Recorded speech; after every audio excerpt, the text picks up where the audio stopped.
a sign. Baby, give me a sign. Just give me one more. You leave me hanging, begging for more. Think that I'm addicted to this, can't resist to be a little risky and go for it, cause I want you close. I'm so exposed when you're keeping me wondering. You know I'd do anything to be in your arms again. So give me a sign. Give me a sign. Oh, give me a sign. Baby, give me a sign. Just give me one more. Talking to you and here we go again. Staying up all night to see if you've been texting me. Where do we go from here? I wanna go all in. So give me a sign. Give me a sign. Give me a sign. I just wanna let you know I could go for this, no more tricks. We could take things slow.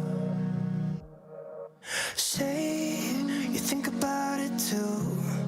When the lights go out and there's no doubt that I should be with, that I should be. We've been on and off again and again. I don't know which way we're going, no control. You push me, then you pull me back in.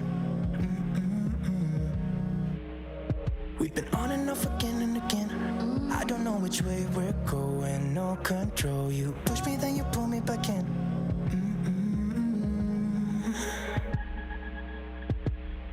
So give me a sign. Give me a sign. Oh, baby, just give me a sign. Baby, give me a sign. Just give me one more. Talking to you and here we go again. Staying up all night to see if you've been texting me. Where do we go from here? I wanna go all in. So give me a sign. Yeah, give me a sign. Yeah, give me a sign. Just give me a sign.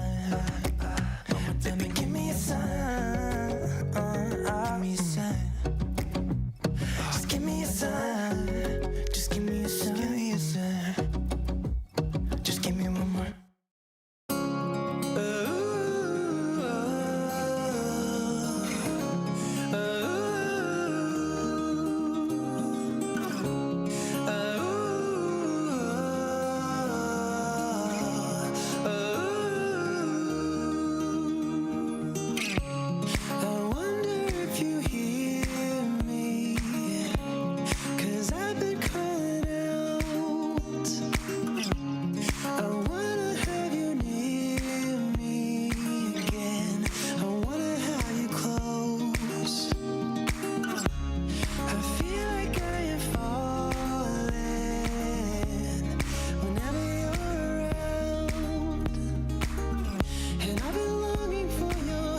Welcome to the Swiss Bowl 2023. Calanda BRONCOS, Thun Tigers is the game.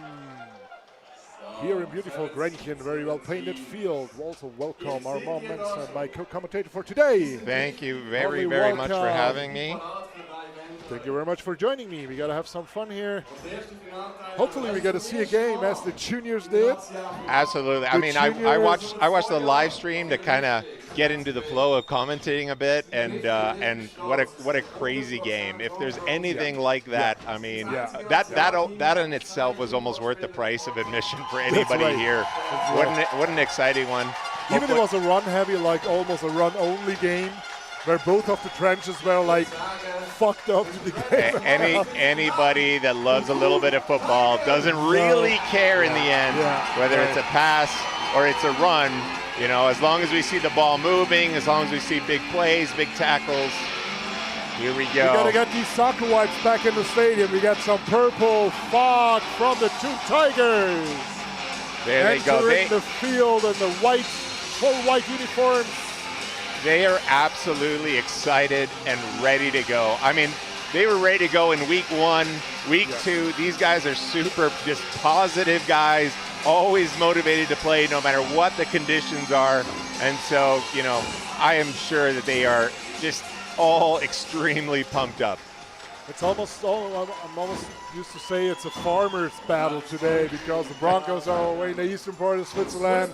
Thun are in like almost the highlands of Bern, somewhere between the mountains. But these guys fight their asses off at play to play. Both of the teams, I mean, they both know what they're here for. It's absolutely incredible, obviously, to see Thun come this far, you know, in a short amount of time. Yeah, and they are year in the league, actually, making it to the bowl. I mean, that's an amazing feat in and of itself. But I have no doubt that this is not enough for them, right? They want more. They didn't get this far. They want to be on top. I'm pretty sure the Broncos don't want to give it away.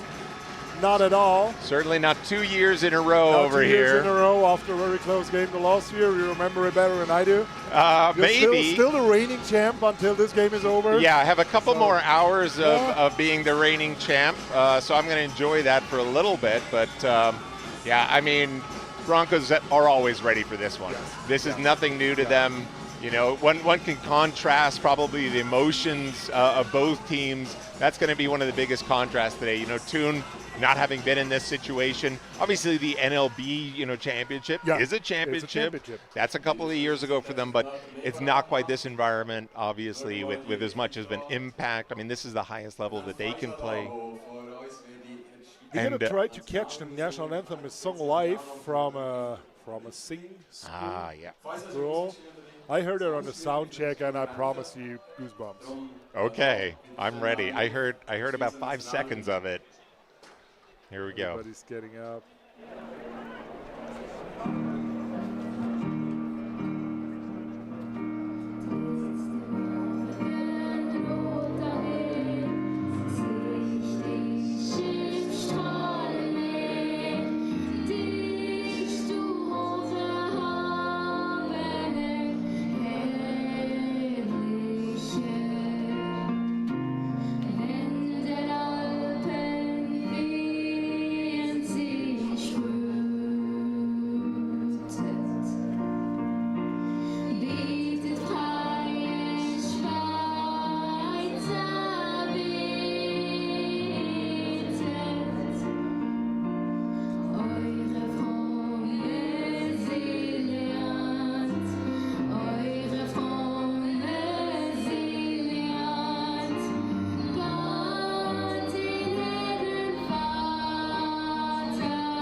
Outstanding, really good. Yes.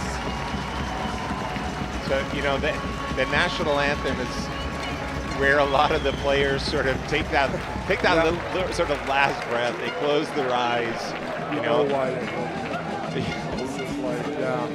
Going over the last couple of things, you know, some of them will be going over the last couple of plays in their head, you know, what if this happens?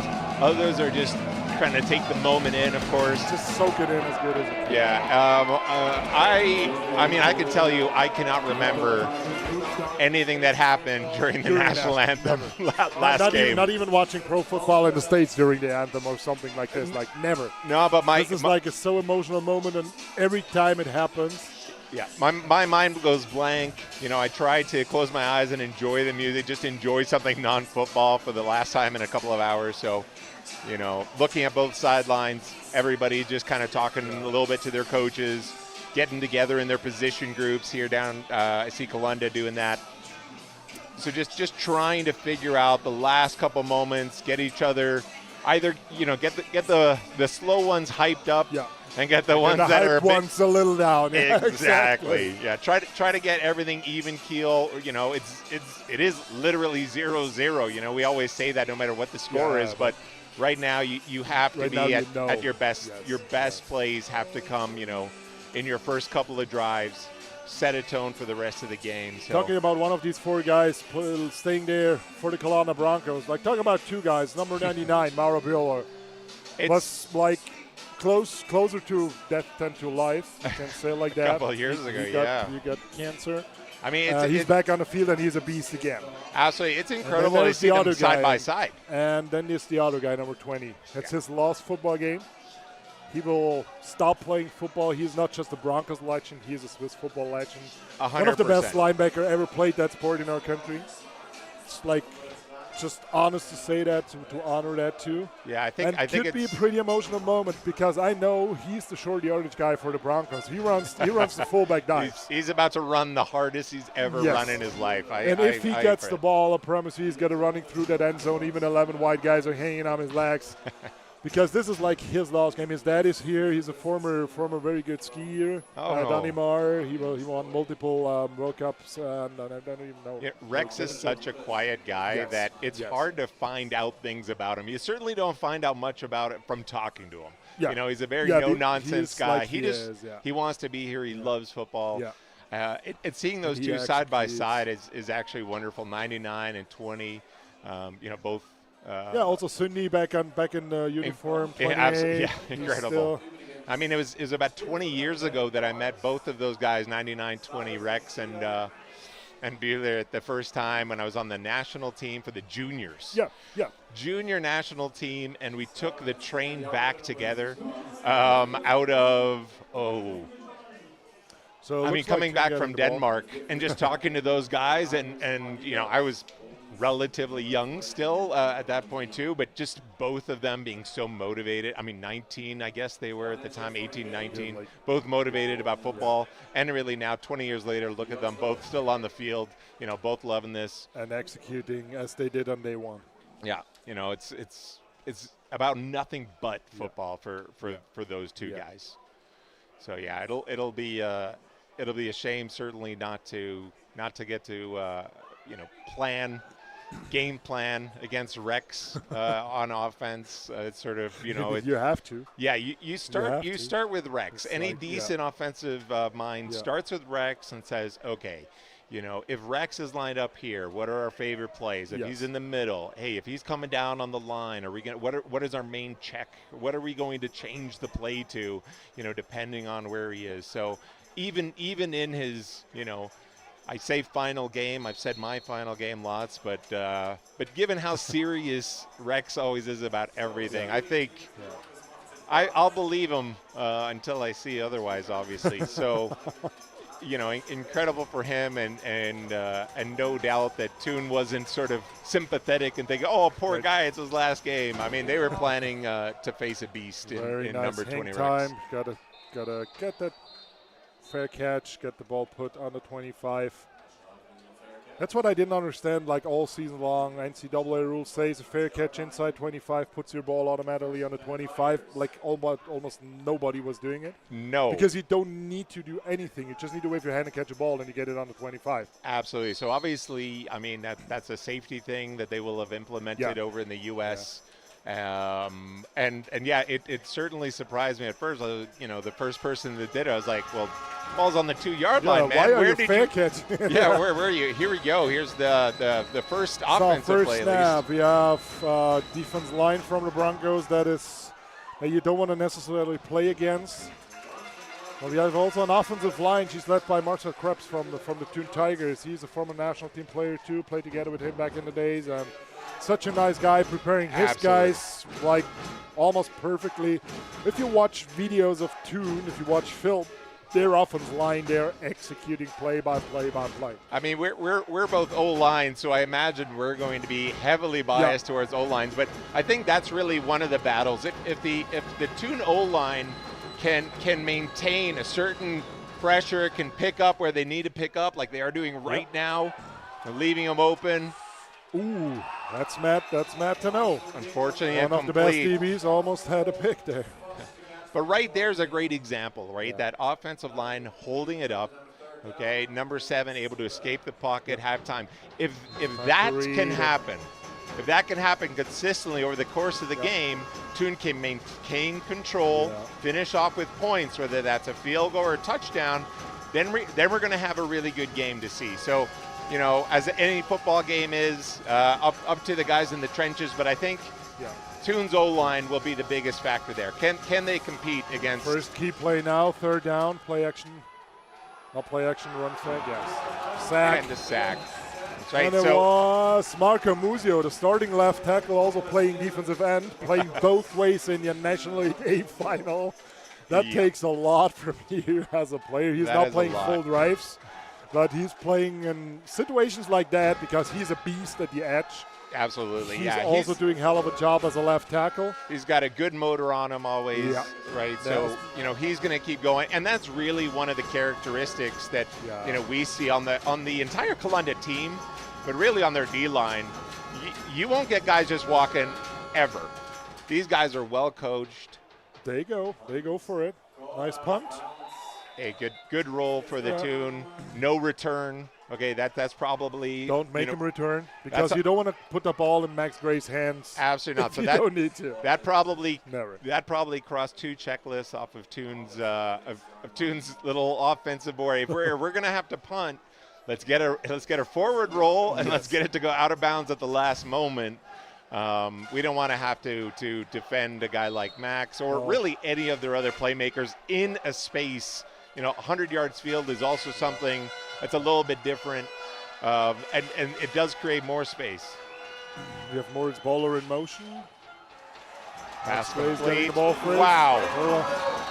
Stepping out of bounds on the 49-yard line, first down Broncos. Well, this is exactly you know, what the Broncos can do. That's the connection that, you know, this won't be the last time we talk about that connection obviously happening. You know, it's a relatively easy outbreaking route, pitch and catch, make someone miss or literally jump over them. Jump over them in that case. And go for the first down.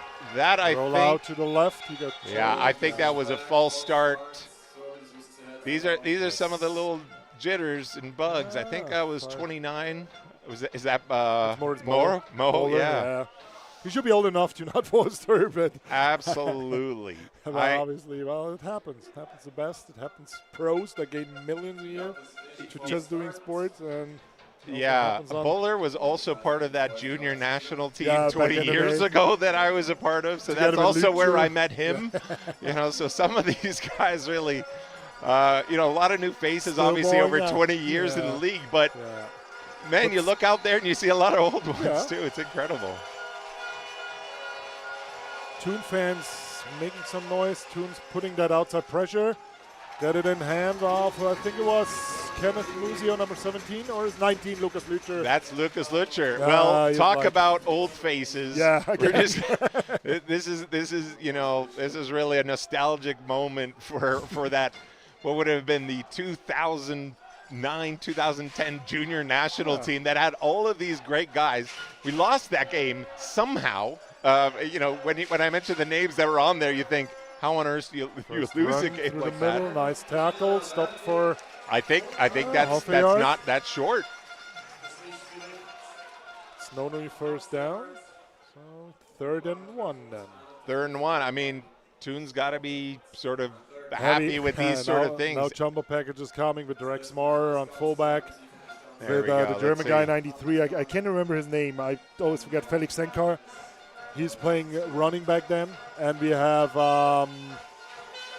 You know, did they test the D-line here, or did they try to use that as a decoy? No. No way. It's Rex. Oh, he is not. Oh, he is gone. It's exactly that's how what fairy you said. tale stories. It is that's exactly what you predicted. Yeah. The first time he touches the ball, he's going to be hyped. He's got it just running and absolutely ready to go. And you saw this morning, the first thing he did was protecting that ball with both of his arms. He didn't care about get tackled. Classic fullback. Just protect that ball and run your ass off. I mean, absolutely. You know, as a fullback, I don't think you think about, right, that was about 30 or so. Late flag. I doubt that impacts the touchdown. Let's wait and see what it is. It's actually Tom Fudge that is explaining Raymond Fouillet, the white hat, what he saw on that play. Fouillet, obviously, another long-time ref name in this league. So yeah, Tom Fudge too. He's a German, but talking to Thun, whether I suppose they accept. So it looks like they take back the touchdown at least. I don't think so. That is probably after the play. Well, maybe the celebration was a little bit too much. It's an unsportsmanlike conduct, actually, but yeah. So I think that was probably after the play, and they were asking Thun whether they want it now on the PAT or on the kickoff. So it looks like non-sportsmanlike conduct from whoever. Maybe somebody ran on the field too early or something, or maybe too little, too much celebration. Yeah, I think the Broncos take it. I think they're happy, obviously, with the touchdown counting. Yeah. You know, that side of things they're going to be pleased with that. You know, knowing Buffum a little bit, and you do too, I'm sure he's not that pleased with any sort of foul like that. No ball. That is no good. No good. Looked like wide left a little bit. Rare thing to see for the Broncos not making a PAT or a field goal. Absolutely. It's not like last week on the ELF game. There's no 57 yards expected today. Niels Jonkman was knocking these balls through the uprights all day long. Absolutely. Well-earned victory. First victory for the Helvetic Guards, if you didn't got that. Yeah, so I played with Niels for the past, 2 years before this year. Yeah. Just one of the most wonderful people, so I can't be more happy for Niels getting, a good chunk of that win and a good chunk of the praise. 16 out of 22 is a big chunk of win. I mean, absolutely, and 57 yards. 57, and as a Swiss guy, still. I'm not sure we've seen a 50, a 50-something in years. Exactly, and he goes and nails a 57 at the most crucial moment last week, so very, he missed very happy one in overtime for then, but that was excusable. That was just to keep things exciting. Yes. He wanted the fans to continue. Everybody was loving those moments. So, Niels decided upon himself that defense is going to hold up the next one. I'll miss this one to keep the things going. But yeah, absolutely uncharacteristic. Obviously, PAT miss. Thun elected to have it on the thing, yeah. So that's why we see the ball a little bit behind the 25. They should know that Noah Bachhoff is the kicker. He has a really strong leg. He's like one of these young kids from the Broncos that is played the under 13, the under 16s, played under 19. Is now on the seniors team. Oh, wow. And from day one, he was able to go to the gym. He was at the gym every single day. He's one of these guys I see the most time at the gym. Like there are three guys, Robin, the backup quarterback. Him is a Simon Baer, number 2, the DB. They are hitting the gym way more. Like I don't see the others in the other gyms, but every time I'm at the gym, one of these guys at least is there. There is no question that the Broncos have emphasized that sort of, obviously on the off season, but even in season, maintaining a certain level of strength and conditioning. I mean, really, every one of these Broncos guys is an athlete that's playing football as well. Yeah. And also the fact that the Broncos, like your performance in the gym affects your membership, how much you have to pay for. They have a top athlete program. And also the percentage of time you were at practice. That affects your membership too. That is actually an excellent idea. So the least you can go is to $50 a year to play football. Hey, that's incredible. The lowest you can get. Hey, just had a really good run, obviously, from Noah Gaya. I mean, he's just an incredible running back. Was I believe the first year in senior football, so still a young kid. Going deep, pick. Yeah. Oh, wow. I mean, he's going That's to regret. Home. He's going to remember that one. But Yes, at the end of the but- day, that is a pass breakup. It's an incomplete pass. Yeah, That that's is the okay. first priority of a defense. So Right. you think what could have been, but actually, you know, on a defensive side, you say, hey, they didn't complete the ball. I'm going to be happy with that. We have another chance. And I say Phil Holm, number 6. He was playing on the offense last year for the Broncos too because he came back from an injury. He could get used later in the game as that key receiver, extra receiver, maybe in offense too. You got to see. Yeah, he's eligible to play both ways. Yeah, he's a European. So, nice draw. Very nice draw play. Perfectly executed from the line, from the running back, from the Huge quarterback. third down, obviously, to Huge convert, conversion. to show, hey, we're in this game. Okay, you scored, but we can come back and march You down go the for field. it. The draw game, obviously, set up by the sort of pass setup from Yeah. both the O-linemen generally Yeah. and the You need quarterback. to trust a lot on your line on that they know where you're coming at. Absolutely. And you need a running back like Noah Gigax that can read these You little need holes. patience, Yeah. set up the pass, 1, 2, And okay, then go, take go, off. go. And take So, off as a you know, rocket. that takes a lot of synchronization, but it is one of their staple plays because of Run. somewhat surprisingly. Nice block from 51 here.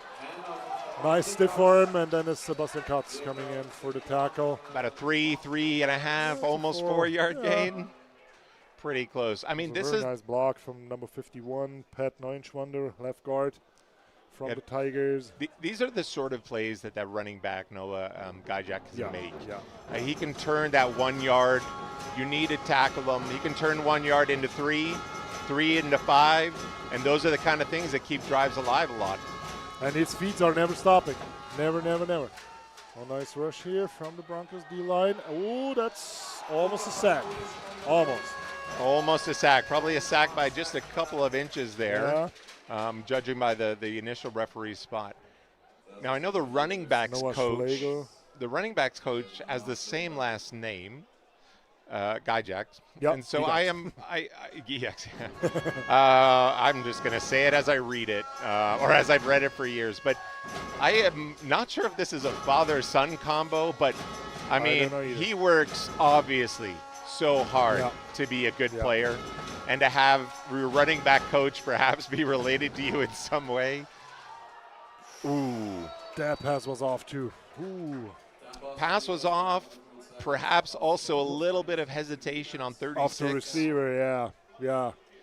And a little bit of both ends up in those incompletions. So they go for it on the 4th. Giving the Broncos the ball at the 36 if they don't Yeah, I think successful. you know, it's always a gamble at this level, but you are past half. This is a 100-yard field.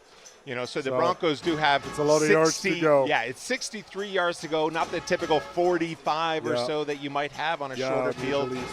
And so, you know, I think you can make those decisions with some confidence here. I don't see the flag yet. And he dropped the ball. It seems like the refs are saying that the defensive end there got back across the original line of scrimmage. Okay. And it's not an Not offside. an offside then. We may see it in the replay. Actually, it certainly looked really close. And then, but still was a huge drop here that wasn't really necessary. You wonder how much, you know, some of this, hey, this is a new feeling for a lot of the Thun Tigers. That's true. You know, as much as you can do off the field in preparation, mental work. You cannot prepare for situations like that. At some level, you have to be a little bit, you know, surprised that you're here. And anybody is, you know. Coach Chow from the Helvetic Guards just entered the stadium. Wow. What a juke. Taking the defender with him at the end there. Yeah, that's Max Gray. Max Gray all day. Hey, but again, as a Thun defense, you say, hey, we got the stop. Yeah. Okay. It wasn't a 1 and score. Yeah, it's not a score yet. Make Calanda also work for it. Allow our offense to regroup on the sideline. So, yes, obviously a great play by the Broncos. But just these two moves Max did on that particular ball, you have never seen something like this from a Swiss player in like maybe forever. Yeah, I mean, obviously that's why they get him. They got him for years. You know, an attempt at a hurdle there is good enough Actually, to he's gain playing the the extra first yards. year in offense for the Broncos because he wasn't allowed before. Absolutely. So, I mean, now we actually get to see, I mean, at least for the last 2 seasons, we've gotten to see, you know, Max Gray, the athlete. Right? Max Gray, the defensive guy that's roaming side to sideline, you know, getting on either, you know, now you got Max tackles. Gray, the built wide receiver. And yes, this year we got to see, oh, okay, this is actually why, you know, Max Gray is part of the Broncos. You know, earlier envisioned as the guy for international games, you know, and he played well in all of them. Lucas Lucher into the end zone. One of the old guys getting a touchdown there. You got that pre-snap motion from Max going from trips to twins. Get the defensive attention on Max, which you probably don't even need the motion really to get there. But it helps a little bit. You know, in case they forgot where Max was, he reminded them with the motion. And you still have like half an eye on Max, even if you're on the other side as a DB, and then you just even lose as a guy the ball like is Lucas thrown. Lucher. Even as the ball's thrown, keep an eye on where Max is. He's going to come up with some sort of block or something. Because he loves football. And here Everybody we go. That knows that he loves football.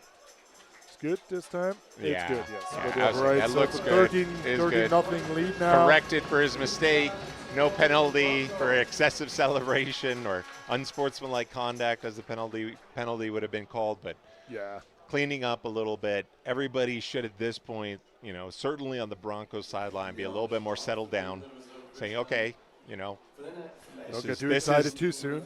Oh, obviously not. But, you know, not that overexcited. Obviously, you know, not feeling sad at this point for any reason. You know, the one thing that has always surprised me about Thun, even last year, you know, where they weren't quite the team that they obviously performed this year. There's always fighting. There's always belief. There's always, you know, a hope. So, you know, I don't think there's many bowing heads at the sideline, even after 2 scores, no matter what the score is. They still play football. They're still playing. They love every snap. That's the sentiment that I always get from the Thun guys, either when I play them or when I've watched them on occasion. They want to play every snap, you know, and if you just love football, then that's what they made being in that final today in the second year joining that league. They were promoted last year, are in the Swiss Bowl this year, and this is not a stolen one. It's a well-earned participation of that final in Switzerland. Kick into the end zone, touchback. Absolutely, yeah. It's 100% earned. I mean, I don't know the exact statistics, but how many players, you know, on this Tigers team are Tigers for life at this point? But I can imagine it's almost everybody, you know. So they're effectively coming back with the same team that they did last year. Obviously, they did better than expected. Was the sort of the story about them last year was, hey, better than expected. Well done, guys. But coming into this year, they're like, okay, can they, you know, do something? We had early predictions all over the place. You know, we've seen it on. Everybody knew they could play football. Absolutely. Everybody knew. Absolutely. And their brand of football is known. They're not going to absolutely shock you with some plays that you haven't seen before. They're going to play what they love, what they know well, and what they practice hundreds of times before. Since like years, because they have a lot of receivers playing together, quarterback Niklas Flopp playing together with them a long time. You can still see remnants of the NLB days in their offense. You know, obviously every year you evolve, you add things, you look at what's been doing well, but a lot of that basic structure is how they won the NLB championship. Yeah, that's how they went up to League A, actually.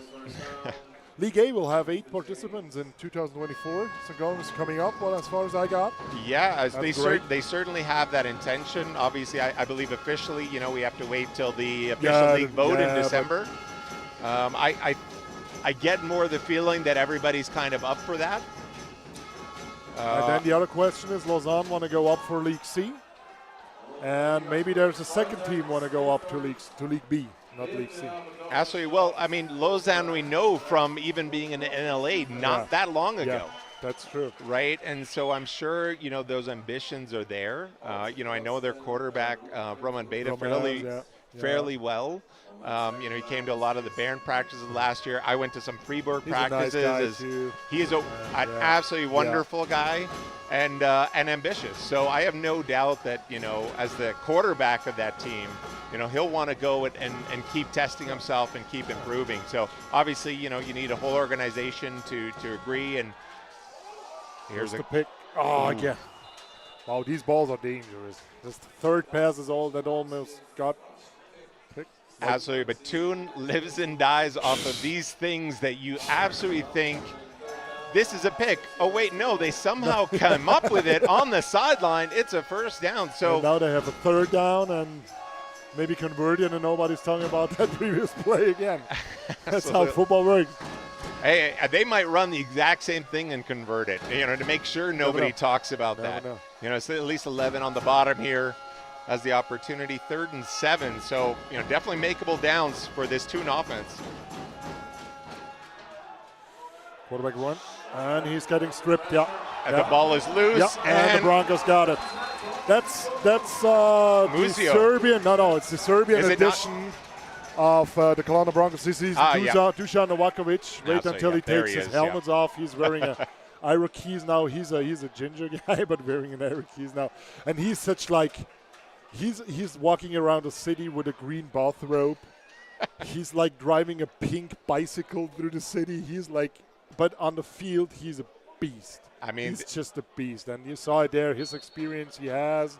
That was actually the reason they kept him after the Euro Bowl game, or the CFL game against the Black Panthers, was because of a lot of injuries on the O-line already, and because Marco Musia had to go play the O-line then. Moving parts. That's why they made the decision to keep Dusan here. And he had a real big impact on that already very good defensive line of the Broncos. Yeah, absolutely. Probably one of the reasons drop from Celeste. Amongst many that they went from 3 down linemen last year. And really for a long time, this 3 down lineman look. You know, obviously changing defensive coordinator is going to be a big part of that, what the Broncos did. But, you know, having enough bodies on the D-line to go with that 4-man defensive front, you know, helps with those decisions. So, but that defensive turnover is something, you know, that we noted already at the beginning. Defensive line and pretty much all of the Broncos first down. None of the Broncos are going to stop. Now, whether that's on offense or whether that's on defense, and they're going to make those plays. Make those plays that perhaps, you know, the Thun quarterback thinks, okay, hey, you know, do I have to look behind me? No, I'm going to focus on in front. No, he has to because he was tackled twice from the back now. Absolutely. Because he's trusting his O-line. That you see how he steps into that pocket. And he trusts his tackles that they're going to rush the ends outside, and that he keeps, or the guards keep that D tackles. Oh, it's a nice run here. Nice escape. Key block there. Kennedy. And no, that's just short. Just short. Obviously a great run. It's sort of, you know, unexpected. It seemed like everything stopped for a few seconds there the big as he package popped again. out. Now Marco Moore gets maybe his 2nd touchdown for today. They want to take away no doubt he wants it. They want to take away the MVP discussions maybe already. So talking about in the first quarter with 3 minutes left is a little, not that smart, not that nice. That's a tad. No, the Tigers, a tad early. The Tigers are fighting. You see that, like they try their best they can do. Yeah. But until now, it's just not good enough what they do to stop the Broncos offense. I mean, the Broncos offense has been rolling all season and only getting better. Obviously, you know, new quarterback, which is, let's say, atypical of the Broncos. You know, usually they have guys for at least 2 years, if not more. So, you know, changing from Chase Andrews from last year, Andrews to John Uribe this year, you know, it was sort of, okay, you know, maybe there's going to be some slow games at the beginning. And arguably, perhaps, you know, some of those big games were slow, which is very dangerous when you think about it. Some of those games with obviously 30-plus points at the beginning of the season also were slow of game, games. by the way, from the Broncos. They weren't manageable. They couldn't manage to get the ball on time. Well, that change of personnel obviously takes, you know, a few seconds away. It was a big play. You got Phil on the field with number 6, the receiver. He's running that out route, and there's Celeste Concetrio wide open in the middle, right behind the linebackers. Nobody's covering him. Yeah, that's of course what happens when the quarterback rolls one way to that left. Yeah. You know, the defense is going to flow with it, and if you can have one receiver kind of just find that you know, spot, that flow, that spot. Everybody's flowing by. Yeah. I'm going to sit right where I am. Obviously, the quarterback's got to find you, rolling the opposite way. Yeah. But no doubt they've practiced this 100 times. And you had number 6 on the field that you have an eye on it. You had Max Gray on the field that you have an eye on it. So you have number 1 that obviously made the touchdown that you should have an eye on it. Oh, it's the blocked. That is blocked. That's another point the Tigers took away from the Broncos. So it makes it a 19-0 lead. Hey, that's 2 out of 3 extra points. Now I have no doubt that the Tigers would have hoped for other sorts of stops on key plays, but you never know. With last week they won by 4 points, so they will take and cherish every single point you can take away from your opponent. They will. Even if it's not looking that good at the moment, but they got to get the ball back. And like football as good as I know, at least as good as I know. You never know. It's a 3-score lead, and it's not done yet.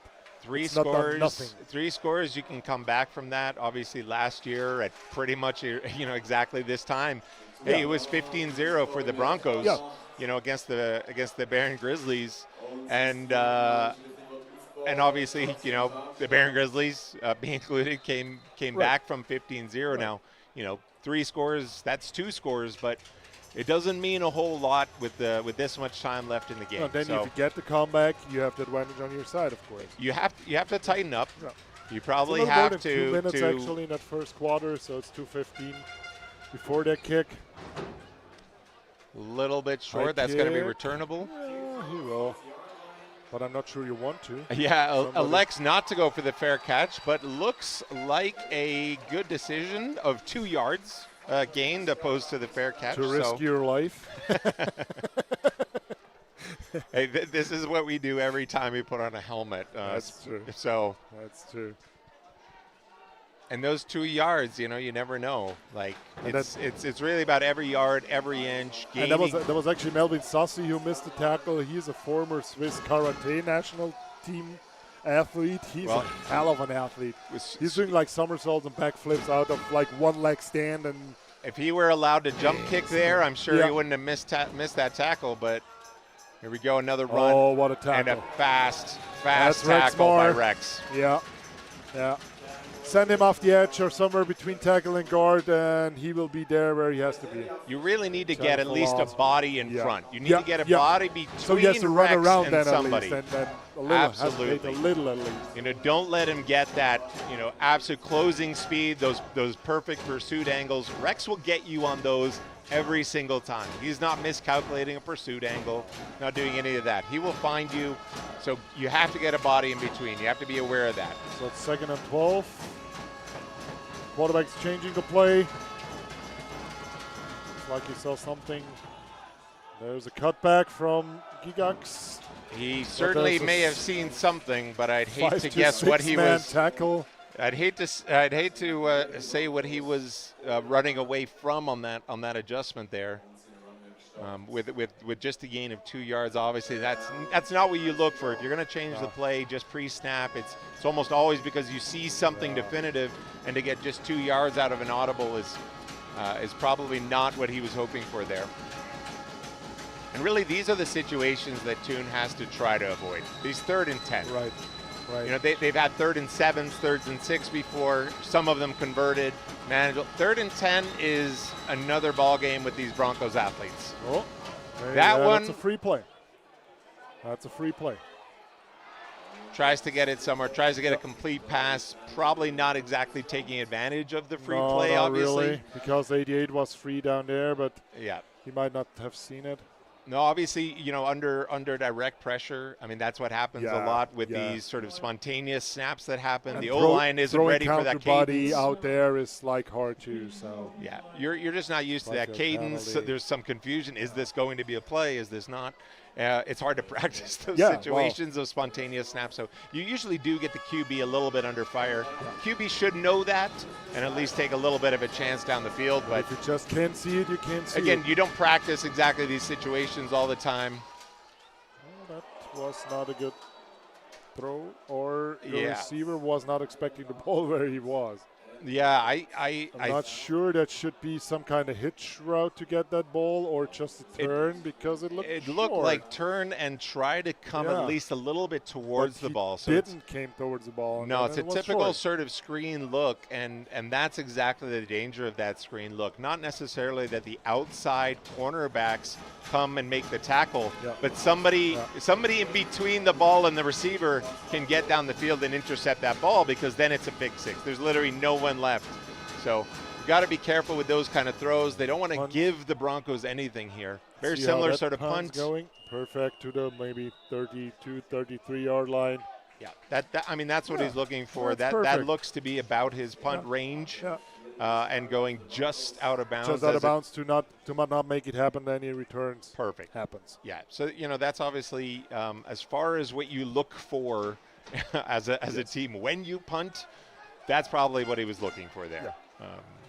Obviously, preferring not to punt is the obvious answer, but you don't always get that. I mean, you also say any drive that ends with a kick, whether that's a punt, a field goal, or a PAT, is a good drive. Is a good drive. At least you didn't turn the ball over, That's and true. so they can take a lot of pressure. Decent pass rush there from Thun. Still gets the ball away, obviously, to one of the obvious weapons on the field here. But good pressure actually there from the Thun line. Yeah. Use it as long as you can. As And long as you can use Max Gray, use him. Absolutely. On one of these quick, kind of shorter routes over the top, exactly really meant for if the quarterback is under pressure, there is someone running a short route to dump it off to, and no one better to dump it off to than Max. Thun coming off the edge. Cesare Alberti is going through the middle, 4-yard gain. There's a pretty decent running back too, pretty heavy. Absolutely. They've got a plethora. Despite many injuries at running backs, they seem to have depth there. To the end. First quarter was over, so we have a 19-0 lead for the Broncos. And it's not 21-0, right? So it may missed not the feel PAT, quite right? like a 21 3-point game. It may not feel like that. Still there's something possible against these Broncos. I mean, still a three-score game, we say, obviously, with 16 points being the maximum. And a field goal. Yep. But now it is 16 and a field goal. Yeah, so 16 and a field goal. It's not 3 touchdowns you need. Yeah, absolutely. I wonder if that actually factors into the coach's mind. Do you go for 2 if you score? If you're the Thun Tigers. Why not? Here. Give it a shot. Pitch. Nice pitch here. Nice Gets an edge block. I mean, 40 is always running hard. Yeah. Anytime you see him with the ball. If he gets some space and gets some initial speed, he's carrying people over the field too. Another young guy, as far as I understood, a junior last year, right? Am I correct? Alberti? No, he came from the Lugano Rebels, actually, to the Broncos. He's the Italian national team running back. Well, there you go. That'll help. Oh, of course. But there's another running back. What number is he? That is the junior? It's number 7, Former Noah junior. Bachhofen. Okay. That's also the kicker. That's doing a pretty decent job. And then there is number 0, I think, Carlos Gonzalez. That was a junior last year. Now he's 21 years old. And then, that's one of the rare situations. Number 19 drops the ball for the Broncos. But absolutely. Maybe being off the field, almost off the field for 2 years, can make a lot of practice because every rep counts. I don't care. Yeah, I think 2 kids now.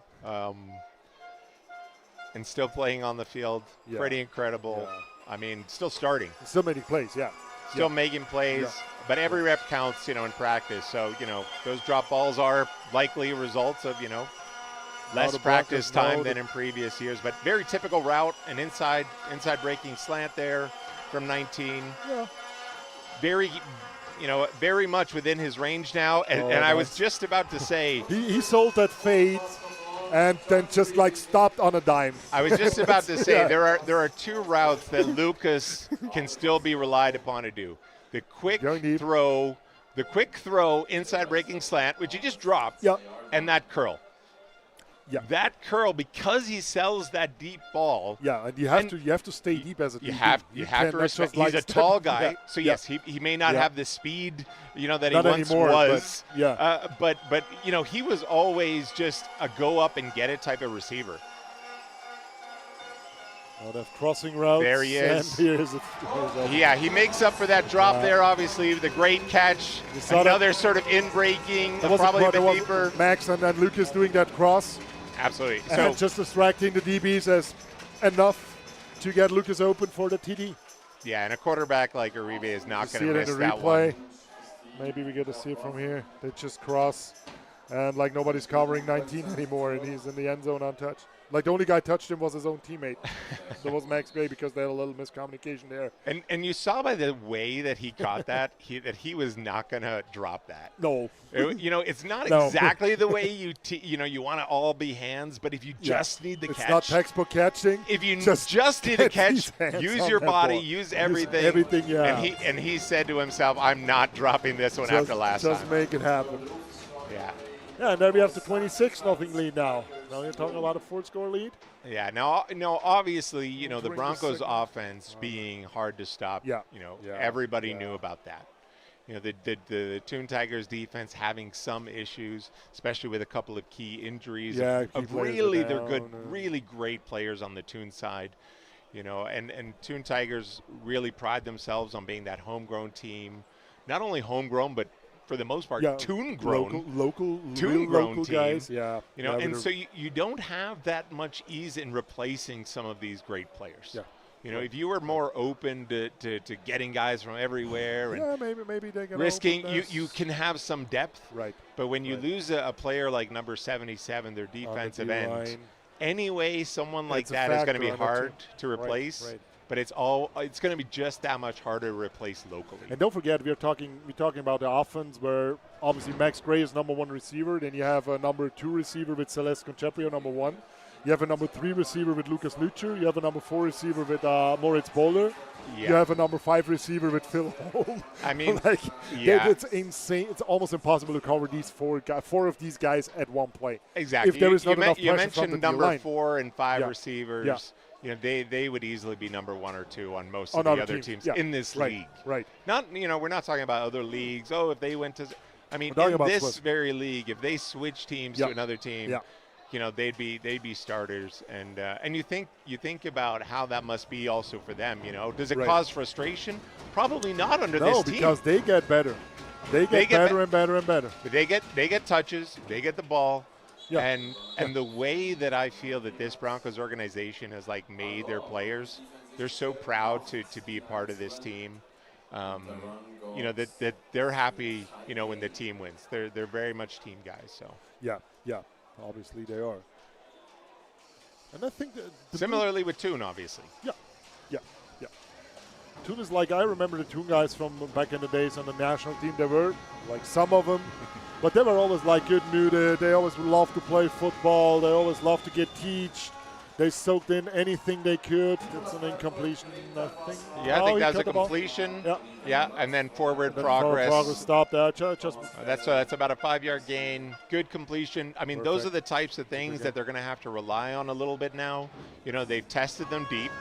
Obviously, the Broncos have watched past games, have played against Thun twice, and have watched past games and know they can throw deep. And so they're going to have to go to those secondary parts now, which are those quick slants, those hitches, those crossing routes that I'm sure Thun is also prepared for. Another kind of draw, but that was not good for a lot of yards. Just 1, maybe 2, causing a 4th down. Another punt situation. Yeah, it definitely looks like they're bringing enough people on the field to have it be a punt situation. Yes, a lot of spectators might think you're down by, 26 points, obviously. But hey, it is the second quarter. It is the second quarter. You're in your own half. You really don't want to make it, 30 plus 0 too easy. You can just not give Calanda the easy ones either. There's a flag on the line. The ball is not punted that far. But let's see. What's the flag for? Maybe lining up on the long snapper. Yeah, so the way the teams are changing, they seem confident that the punt is off. See what the refs are doing. Yeah, the refs are probably going to talk about it quickly now and decide what happened.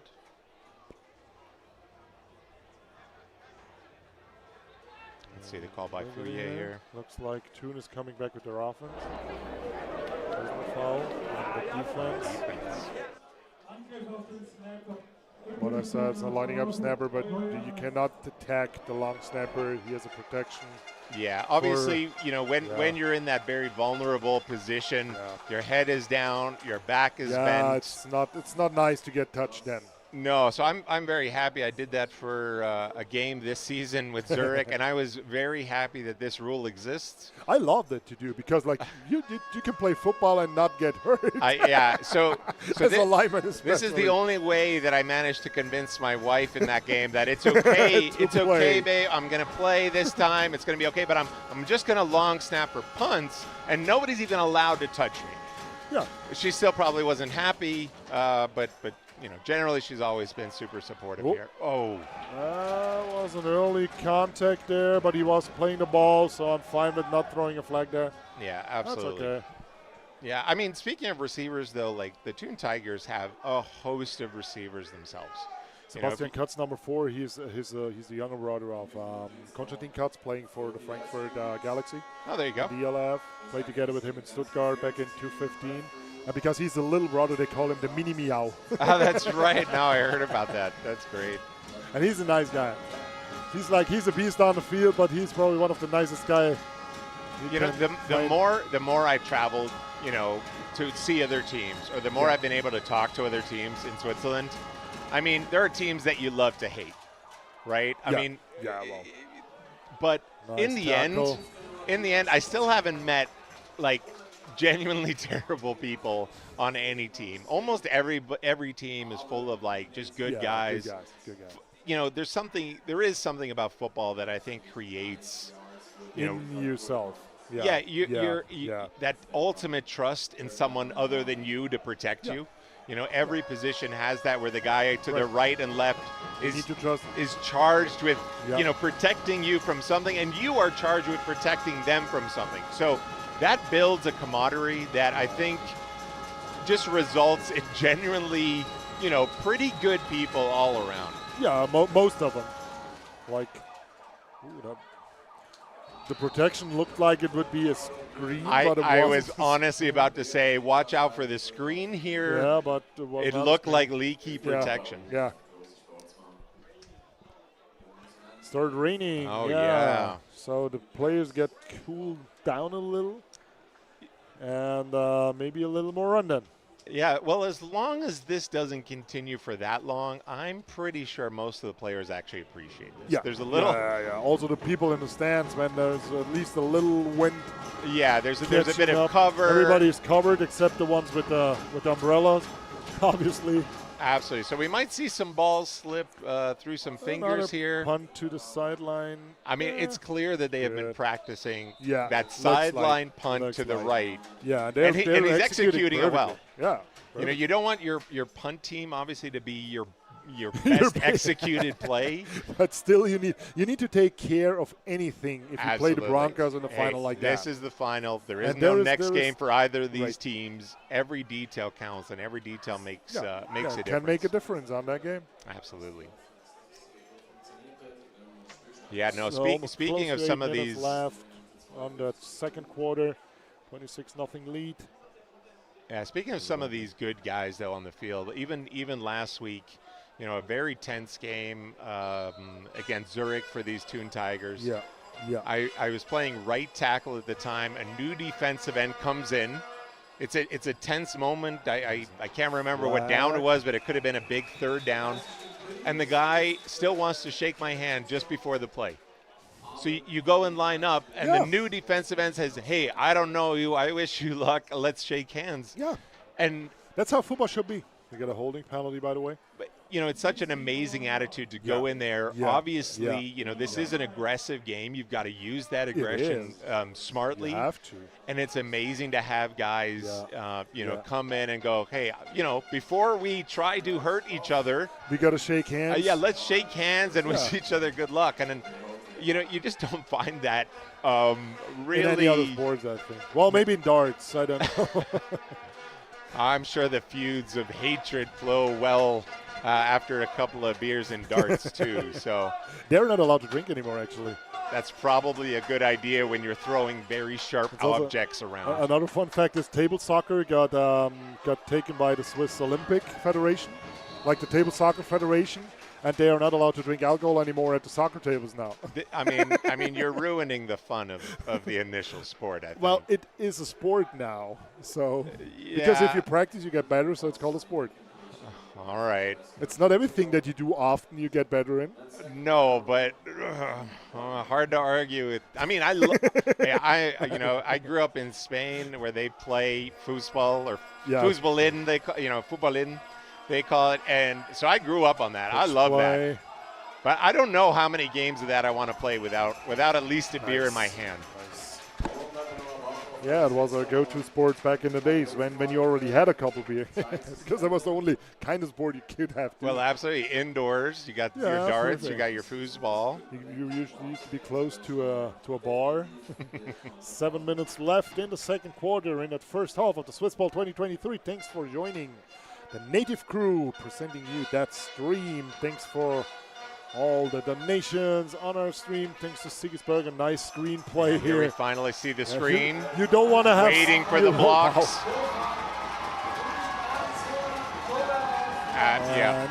So this is the junior or last year junior that came up, and he runs. I mean, number 40 as you mentioned. You know, the other number 40 is the Italian national running back. Right.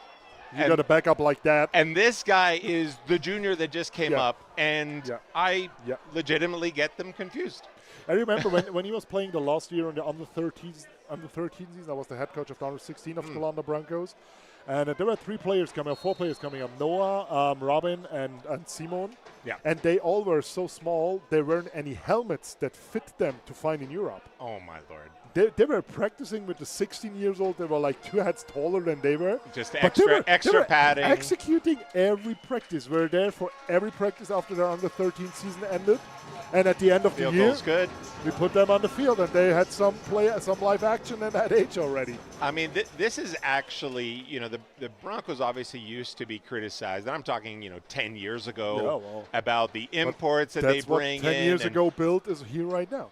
Exactly. That's what it is. Exactly. And the criticism there was, hey, aren't you going to invest in development? Aren't you going to do this? Are you just going to buy these players? And it's absolutely obvious at this point, and obviously, it's been obvious for the last 5-6 years that, championships. And I know, for example, Cesare, he's playing for the Rebels usually. He just said, I don't want to play in the League C anymore. I want to play somewhere else. And he's like traveling 2 or 3 times a week from Lugano. He's living in Lugano to Cour by car just because he want to play football. And he's the starting running back of the most likely new Swiss champion in 2023. Yeah, and as much as, you can argue that hurts, the lower leagues, right, to get these. It does. But that's what the lower leagues are for. It does. But I think that perspective from an individual player's perspective, it's sort of, hey, I love my team. Yeah. And I have no doubt that he loves his he was on every game. He was on every Rebels flag game. Exactly. He was on every Rebels I have no reason to doubt that, but at the some time, you want to test yourself. If you're that kind of athlete, you want to. And he obviously is. Yeah. He obviously is. Yeah, he makes that clear. Every time he touches the ball, he makes that clear that he absolutely belongs here. Like everybody on the field. So it's a 33-0 lead now, 6.5 minutes in the second quarter. 6.5 to the halftime. We got to have a halftime show presented by BACA. It's Bikers Against Child Abuse. It's a biker organization from Switzerland. And saw them at the entrance. Yes. Coming in. Yes, they are here with their motorcycles. And we also have a performance of the Drummer Association of the Canton of Solothurn. I am looking forward to that. They got to perform for about 50 minutes because we have a 20-minute halftime. Yep. We got to enjoy that show too and not let you participate. We let you participate chance by to pictures. Throw? No. Hey, those chances to throw against the Calanda Broncos are, probably under a second. Almost, yeah. They come and go fairly quickly. Yeah. That defensive front is relentless. Obviously, And they still have substitution players in there because they're changing drive by drive. They're starting personnel on the D-line. Noah Schlegel is in now in 54. Mauro Bühler is on the sideline. Felix Senkar is on the sideline. well, two of the most productive defensive tackles you have are on the sideline on that drive. Hey, rotation is still important. Yeah, I think still get a sack. You know, if I see it correctly, I think the rain has stopped. Certainly seems like it from my perspective. So, you know, the rain has stopped. It's hot out there. It's going to be a bit humid out there. You know, you still want to rely on your rotation. Yes, you need to rely on it. Another fact about the Broncos, I just got that today. I didn't know about that. Marcel Rohner, he's a former Swiss bobsledder. He was scouting bobsledders on the last 2 games from the Broncos. Then he contacted the Broncos. Nobody knew him, but my dad was a bobsledder too, so he knew him, that he was great. a bobsledder. He said, well, what are you doing here? And he said, well, these are athletes. I need athletes, and our seasons are not like crossing in any means. Yeah. Having a chance to be in the Swiss bob team, making an Olympic or something as a football player, why not? That is an absolutely wonderful catch by 44. So, you know, shows I'm not just a running back that's going to run between the tackles. But all right, I can run a seam route like a slot receiver, like the best of them, you know, and make a great extended catch. You see here, protects his head, goes down. And he knows number 20 is in front of him to tackle him. And you don't want to get tackled by number 20. Really don't want to be tackled by any of these guys. No. You know, the one thing you learn very quickly early on in a Broncos game is that they are going after you. Yeah. They're not, you know, they're not here to play nice football. They're not here to, you know, be nice and friendly. You know, between the snap and the whistle, they're here to play football, and they mean it. That's another tackle from Marco Rex Moore. Shooting through that B gap and getting the running back, just like waving off the fullback and getting to the running back somehow, making a tackle for a 1-yard gain. Yeah, and despite obviously that 3rd and 11 conversion that we just saw, you know, it's still true. Some light. But it's still true that Thun needs to avoid these longer situations. Yeah. You know, generally what has been part of their success over this season and last season has just been their ability to gain those 3 or 4 yard plays on almost any run. There's the screen that we wanted to call before. Quick tackle, obviously, very quick reactions there. Yep. Obviously, Rex again. Yeah. You know, we can probably, you know, we'll let the audience know when Rex doesn't make the tackle. That's going to be a little easier for everybody. It makes it easier for everybody. Yeah, Rex is number 20, by the way. Yeah. In the red jersey.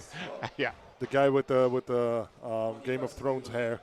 Yeah, and if this is your first time watching Rex, I suggest you try to go back, especially on any of the native crew live streams, and watch. He's a joy to watch, right? When you look into his eyes, you'll sense fear. You won't sense joy then, but to watch him play, you know, is to really enjoy football. So that is not what Thun needed, obviously. That's Matano. Not hard to say, is one of the best Swiss DBs too. Yeah. Still the best on that team that has a Swiss passport. Yeah, that almost seemed like a miscommunication. You know, we'll have to watch the replay there. Yeah. Yeah. Just underthrown, way underthrown. You know, so underthrown that you think, you know, was he expecting a hitch and he ran an inside breaking slant?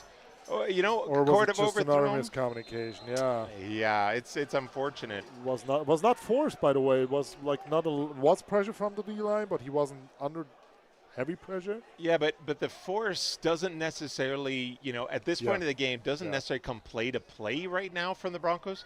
The force comes in most people's minds. Oops, that's another pick. It's an interception on the extra point. Technically, I believe you can still run those back for 2, or is that? Well, yeah, you can. You can now, right? Yeah. But it's a long way for 2 points. It is a long way to go. At least for he would 2 be on the points. score then. Yes, I mean, one of the keys right now for the Tigers simply has to be get that 0 off the scoreboard. Yeah, right. Let's get that 0 off the scoreboard. Right. And then let's see what happens. All right. Then, you know, let's keep playing our brand of football. You never know. Get that 0 off the scoreboard. You know, and then we'll have a look later. And then you know you can put points on there. Yeah, the first points are always the hardest. It doesn't matter what quarter you're doing the first points. The distance between 0 and anything is bigger than any other distance. And I mean, speaking of the guards, I'm sure the guards know this as well. Yeah, the difference between 0 wins and 1 win is just huge.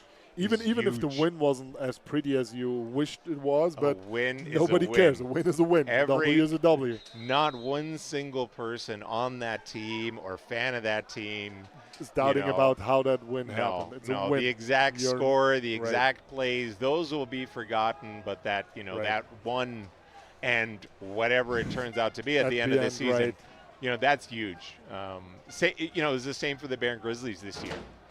That one win that came at the end of the season, that's huge. Even it's at the end of a season, it's a huge win. Doesn't matter. Oh, nice return here.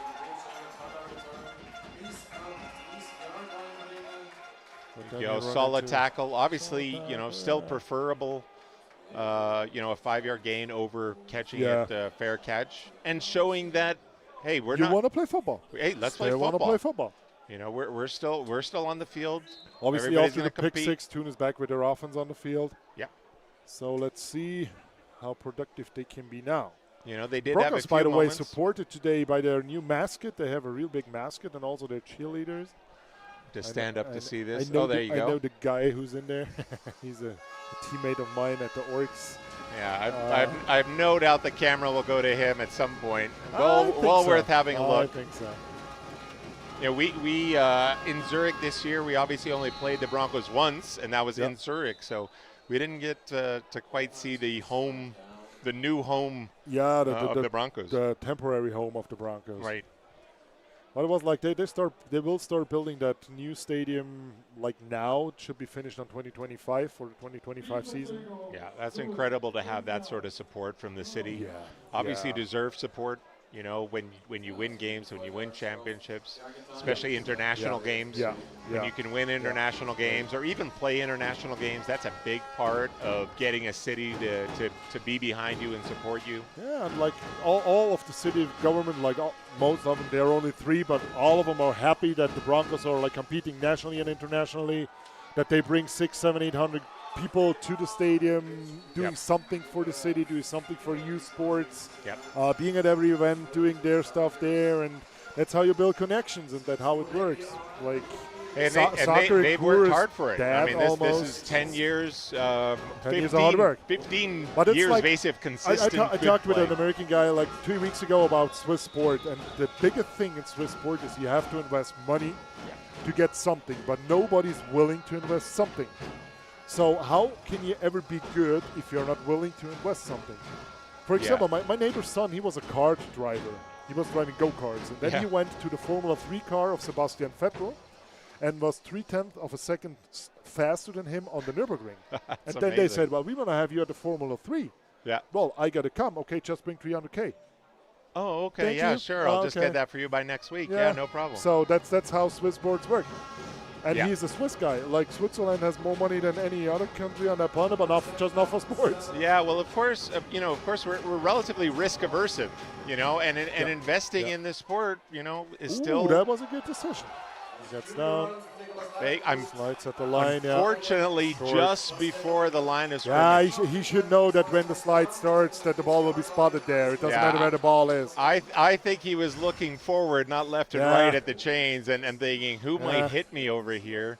I mean, still third down, smart. obviously. Still smart. Third down and manageable. Yeah, so it wasn't fourth down, it wasn't third down. Have to get it. Smart play by him, just to get down. No, there is a referee complaining about the drone. My eyesight might be bad, but no, I saw her somewhere over there. Oh, okay. But this is. I don't say anything to that person. Well, at the same time, as I drove past here, there's an airport, within about 500 meters or so. Yeah, it's like over there. Like you could see the landing. Yeah, so probably Well, if not you have, not advised to fly a have drone too much permission around here. to do, oh, absolutely, you can. But if you don't have, you should not. Yeah, as far as I understood. Oh, nice cutback play, but still short. Not enough. Still short. The backside. Guess who was on the tackle? Yeah, I mean, like I said, we're going to alert all the fans out here when he doesn't make the tackle. So we'll just be quiet at this point. And he was assisted by 2 of his teammates. Yeah, that's really good discipline, obviously, from the backside of Broncos defense. Yeah. Just staying home, understanding that, hey, the guys on the front side of that play are going to, shut down that, and we've got to be there for when he turns around and cuts back. And that's exactly what happened there. Keeps them short. You know, obviously Thun in this situation, you know, had to think about going for it there. But again, in your own half, still the second quarter. You got to punt again. A play field position. Oh, they got to do the fake. Wrong again. They got it. Absolutely, yeah. Or what you can do is give it to one of the best young running backs in the league. Right, and just let him run outside and let him try to make a yard, which you know, obviously did. Yeah, good call. You know, obviously as a fan watching this and fans here, we appreciate that kind of risk taking. You know, no matter what the score. It's exactly what we want to have. It's 1 minute left actually too until halftime. Broncos are up 39-0. Yeah, I've no doubt they're aware of this, but obviously not quite hurrying up yet. They don't want to. You really don't want to make another mistake. Yeah, you simply don't want to make another mistake. That was not a planned rollout to the left. Did not look like it resulted from pressure. Eric Raguet had probably his first ever catch as a running back. No. He torn actually both of his Achilles and had to have surgery on both of them. That's why he's not playing this season. He was commenting on another game that I was watching. Now I've forgotten. The Südostschweiz stream from the newspaper organization. That's right. That's the one that I was watching that I was hearing him. The only stream the Broncos had beside the CFL. You know, obviously frustrating to be a player and not play. Yeah. But at the same time, you know, urging on his teammates. He obviously loves the Broncos. Been around also for a long time now with the organization. That's so, hey, the Broncos pass rush still relentless. Yeah. They're not giving up anything today. It's again the Serbian guy. He just loves to play football. He loves to wreak havoc. I promise. He's just like. I mean, there is something about the last game of the season. You know, we saw it. You know, with the last game of the regular season, that the Broncos actually lost to the Wichita Warriors. Right. And you know what it is hey, live to play another game, and that's really has to come into everybody's mind throughout every single game except this one. This is the one that you say, you know, there's nothing left. Oh, his knee was down, I think. That's a game with no tomorrow. Somebody took a timeout. It looks like it. No, they got to end the time to half. Okay. We got to be back for the second half in about like 15 minutes. We got to enjoy the show too. Sounds great. Got to find some food, something to drink, and we got to let you enjoy the halftime. It's a 39-0 lead. You have to mention that there is no mercy rule on League 8. So the game will be I have no doubt Thun don't want to see a mercy rule. No. Thun want to play. Yeah. Thun want to play. Hey, this is everybody's last game. You want to take advantage of every single snap, every single rep. Right. And you want to feel that you can beat these guys, even if it's not in that game. But in particular plays, in at least some plays, you know you can beat these guys. Yeah. And you just need to work harder for the next season then. Yeah. But still making it to the final doesn't mean that you are a weak team. So you're still better than 5 others out there on that league. Absolutely. So I mean, Thun have everything, you know, every reason that obviously right now they're not going to be overly happy, but they have every reason to be proud of themselves. And the main focus right now for Thun has to be, you know, as it really was at the beginning of the game, that didn't change. Get that 0 off the scoreboard. Yeah. You know, for their offense, they need to get that 0 off the scoreboard. And, you know, on the defensive side, let's make some stops. Let's make them work a little bit harder than some of these long plays with missed tackles. And just keep going. Just keep going. Play football. Okay, we got to be back for the second half. Thanks for watching. Thank you.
vereinigte Organisation aufnehmen. Wir arbeiten mit bestehenden lokalen und staatlichen Kinderschutzorganisationen und Behörden zusammen. Wir wollen an alle, die mit dem missbrauchten Kind zu tun haben, eine klare Botschaft senden, dass dieses Kind Teil unserer Organisation ist und wir bereit sind, das Kind physisch und emotional mit unserer Anwesenheit und Zugehörigkeit zu unterstützen. Wir stehen bereit, diese Kinder vor weiterem Missbrauch zu beschützen. Die Anwendung von Gewalt jeglicher Art und Weise lehnen wir ab. Wenn es jedoch die Umstände ergeben, dass wir als einziges Hindernis zwischen dem Kind und weiterem Missbrauch stehen, dann sind wir dieses Hindernis!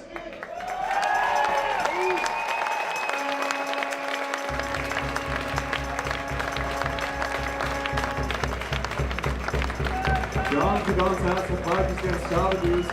Wenn ihr noch mehr Infos möchtet darüber, was sie machen, wie sie sich engagieren, sie sind da vorne am Stand, sie reden sehr gerne mit euch.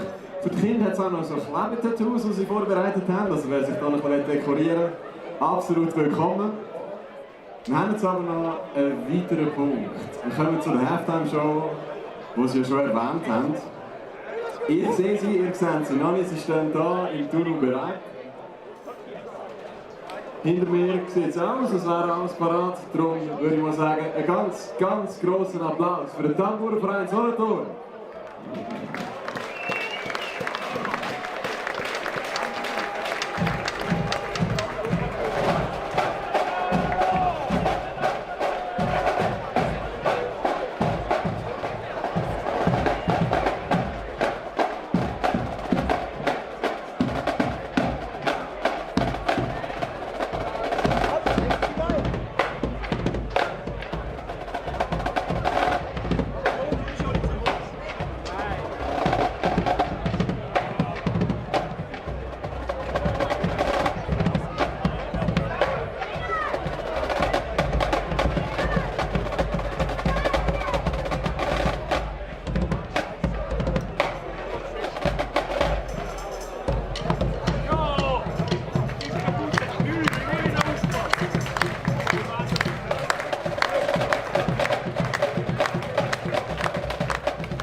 es euch gönnen. Nein, noch.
first time I saw you, I was so nervous to talk.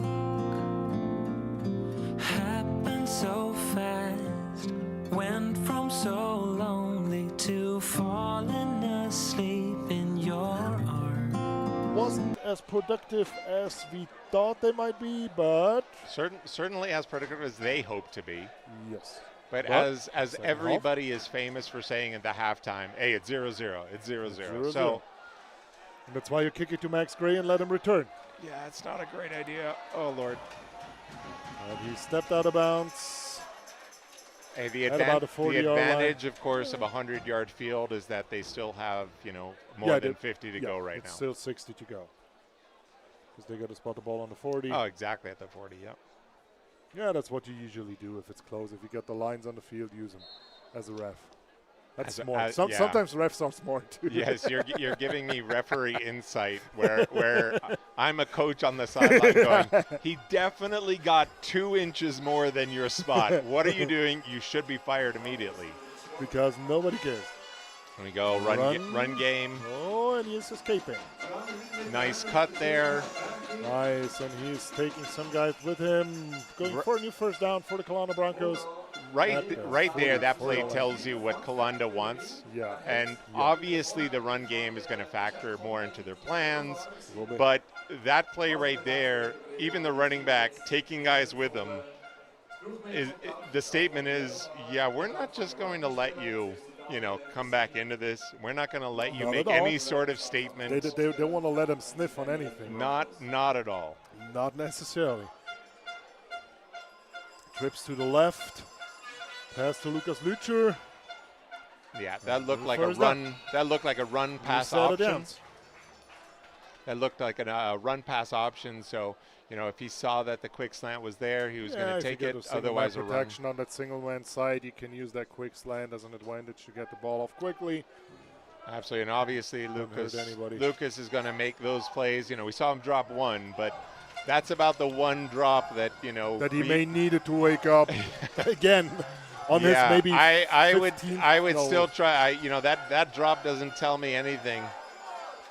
I don't know what number count Lucas Lücher has in finals in general, because there was a Euro Bowl final as well, there was a IFF Cup final as well, there was a CFL final as well. Yeah, There was Lucas the fall, Lücher yeah. along with He was like on Rex. 20 championship games already, Yeah. not including juniors. Right. He was the best junior quarterback the Broncos ever had back in the days. Yeah, And then so- Dea Baumann showed up as a quarterback, even better. Yeah, And that was my role back in that junior team 20 years ago as quarterbacks coach, and I had Nate Felberius, who I just saw Yeah, passing me yeah. here, He's still in the obviously booth with for the team. Broncos. That's the screen. And that's the same screen the Broncos played, and you have still Great 68 moves. in front of you blocking. Michel Derungs, he's 198, like 6'6". He's about 300 pounds, like 320. Yeah. He's the farmer type of guy, the typical Graubünden guy. He's a Graubünden native speaking that weird language called Romansch. And he's Yeah. just like executing as a bulldozer on the field. Has Yeah. never seen a chim from the inside. That's not even how to spell chim. Hey, But that's how he is. Farmer Strong is Farmer a Strong. real thing. That's This is true. not a myth. You know, this is the sort of Same- every day I do things and I lift Same things. with Lucas Lücher. He's Yeah. working in the woods. Lumberjack, absolutely. Probably yeah. the better practice than all the other guys have. It's a first and goal on the 10-yard line. Inside Yeah. run, bounce to the outside, and he's in. He's in, Yes. yeah. With the Very nice block from 62 there. I think it's Mealy, the offensive lineman of the Calanda Broncos. Yep. Yo, Joel Mealy made the key block to make that hole open for Cesare Alberti to run through that hole, making it to the end zone again. Yeah, and as you pointed out, even in the pregame as we talked, this is not the best offensive line that the Broncos could field. Oh, they're Right, they're this- down by 4 starters. Yeah. Talking about Andrew Mattis, Exactly. the I mean, Swiss football Mattis, Methusalem. Patrick. He's about like Okay, 175 Mika, the years old. center. Mika center is out. Yeah, I mean, JJ is out, the other guard. the Broncos, you know, on paper, could field what is supposed to be Yeah. a better O-line. And we're talking about an offensive line where all the teams in Europe, Yeah. except you'll have teams that pay people to play football, but everybody has problems with O-line. because you don't find big bodies wanting to do sports. You don't find great coaches. Yeah, you don't. And the Broncos have a wonderful one in Bastinoy. I mean, he is not just in and out, an obviously good offensive line coach, but just such a great guy. I mean, he was my coach for like 5 or 6 seasons, and I really enjoyed every practice with him. Yeah, because he knows what he's talking about. He's talking to you the same way. Practice by practice by practice by practice. He's teaching you the same things. You do the same steps millions of times before every practice, before every game, before every time you meet. Even if you invite him to your birthday party, he's going through his own steps with you before he hands you a gift. This is Bastian, and he's a great guy, just a great guy. His wife, actually, Kati, he's a ref. She broke her leg on a game this year. Oh, no. She got down. Oh, that was a little... That was the rain maybe that made him slip a little. Would have been a big, huge hole there to run through. But tackled at the 26, certainly 27. a couple more yards to be gained there. But, you know, at the same time, one of the most important things on any sort of, kickoff return is simply, get where you can. And keep the ball. Keep the ball. Yeah. Keep the ball for your offense. Get that offense a chance to make a play. Yeah. For the offense, it's going to be 1st and 10. Pretty much no matter, whether you get an extra 2 or 3 yards, it's 1st and 10 for the offense. So, except you go to the red zone and are inside 10, but that's mostly not happen on returns. Gigax bouncing outside. Oh, nice block there from 36 on number 4. He was ready for the tackle, but got blocked away then. 36 from the Thun Tigers. It's Timeo Hirschi. Very, very nice block. Also one of the running backs. So you can find that Thun interchange 44 and 36 in the backfield and in the slot. Some of the sort of jet sweep looks that they do are also, motioning basically to the wing. Both 44 and 36 will do both of those roles interchangeably. And they're also huge athletes, both of them. Yeah. So 2nd and 8. Pass to There's the right that quick side. slant. Nice catch, nice tackle. And number 88 has been just, a beast for the Thun Tigers this whole season. This season, fella. Not this season, not this today, because there weren't a lot of passes completed from Thun side. Yeah. So it looks like the Thun quarterback, Nicholas, got his head back in the game. He had now a completion. He had 2 good completions, so he may be a little more confident in throwing balls also deep. Makes the game a little more open then for anybody down there. We see with these 2 safeties that are at, 15 yards, they don't want a false start, probably. Yeah, they really don't want the Thun Tigers to throw deep. They have 2 safeties outside of the hashes that can get to those long fade balls. The corners are about at 5 yards, so, able to play short stuff, but, they're not pressed. So, they are prepared to turn their hips and run back and contest any sort of fade. And I think that's the right way to play Thun. And, obviously with the Tigers having scored 0, I think, they have the right approach there. And they still put the safeties wide out, even if there is another twins. Yeah, that draw play was a little bit rushed. Bueller making that tackle there, number 99 from the Broncos. Still making plays. I don't know if that's his last game as a Bronco too. I don't know. I'm a person that probably retired 3 or 4 times. So I just retired twice and came back twice, but just playing some lower league for fun. Yeah. Not for competition anymore. Perhaps that should be my direction too. I always think, oh no, I can be a coach. That'll be fun. Yeah, but the problem is the coaches, you spend even more time on football than you do as a player. Yeah, and that ball. Ooh. Yeah, I think he saw that coming. I think he was very aware of that potential. Yeah. That caused the incompletion, but you still take the hit. So the coach is always going to take you. Well, if you're going to be taking that hit, you might as well come up with the catch as well.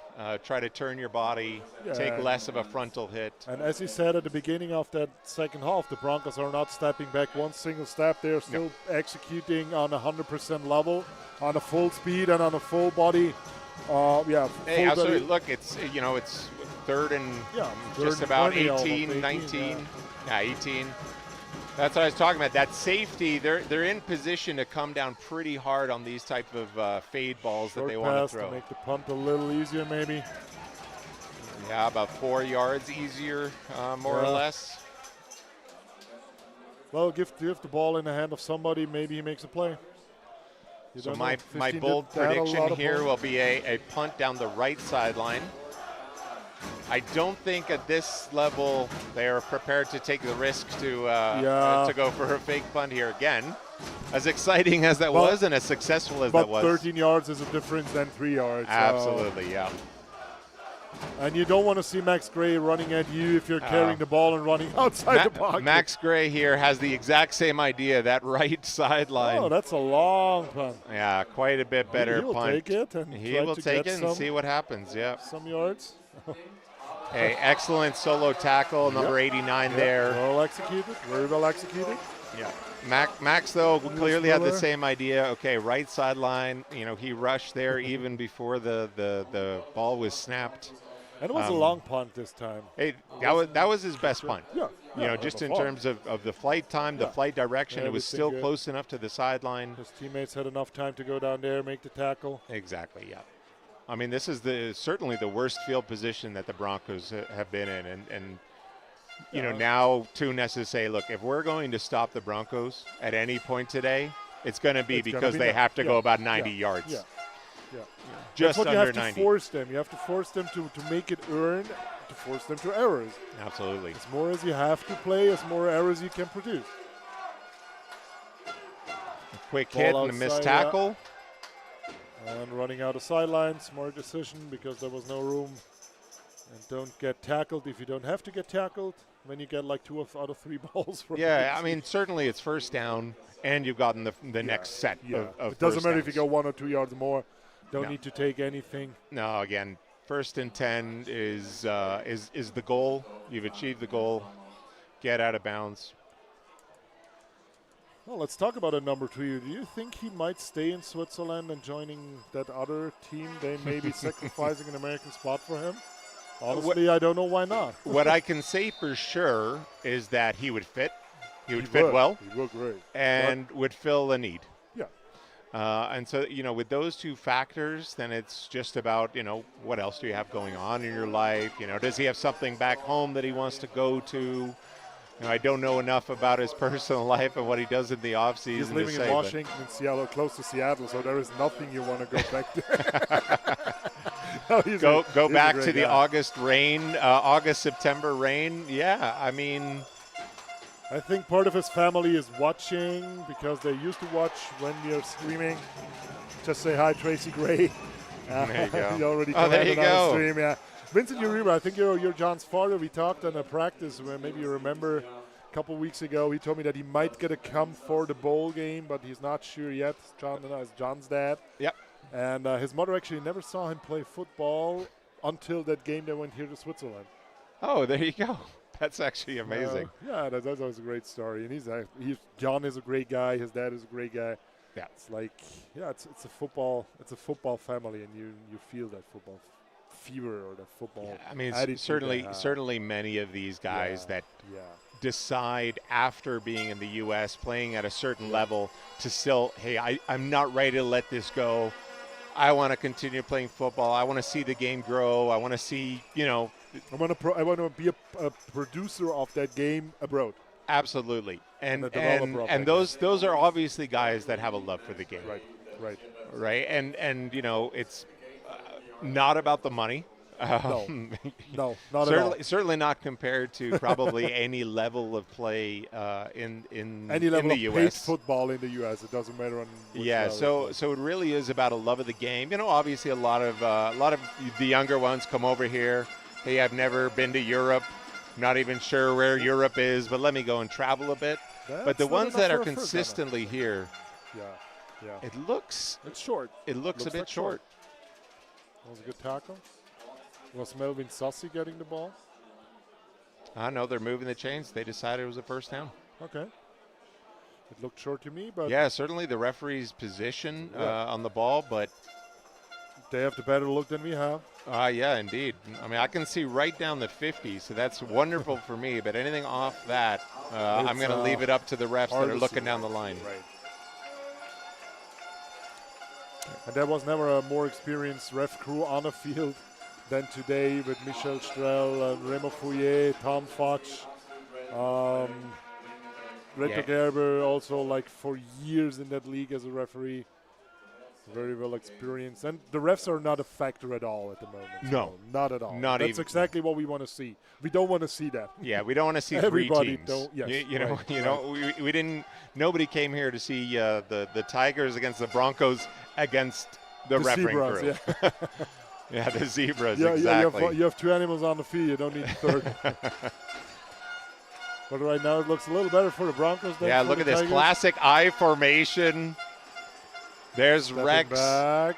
They go play action out of that. Well defended. Absolutely well defended by Don't number do that 19. every day. Yeah, number 19, clearly one of their best corners. Yeah. You know, one of the better corners in the league generally, Right. and gets tested a lot. Certainly got tested a lot this season with Thun often being up. You know, despite what the score of this game is, you know, Thun often had the lead in many of their games. So, you know, number 19 was tested Also on. because defense was balling out. Yeah. We got a 3rd and 7 for the Broncos at the 30-yard line. Off the Tigers.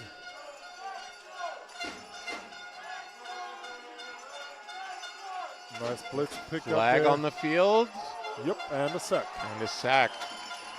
Quickly let go of the ball there, but then also just as quickly picked it back I up. think that's a high-low block against the offense because the D lineman was already blocked from the offensive lineman, and then the running back came a little low. Right, another penalty, you know, mainly serving to protect the player's health.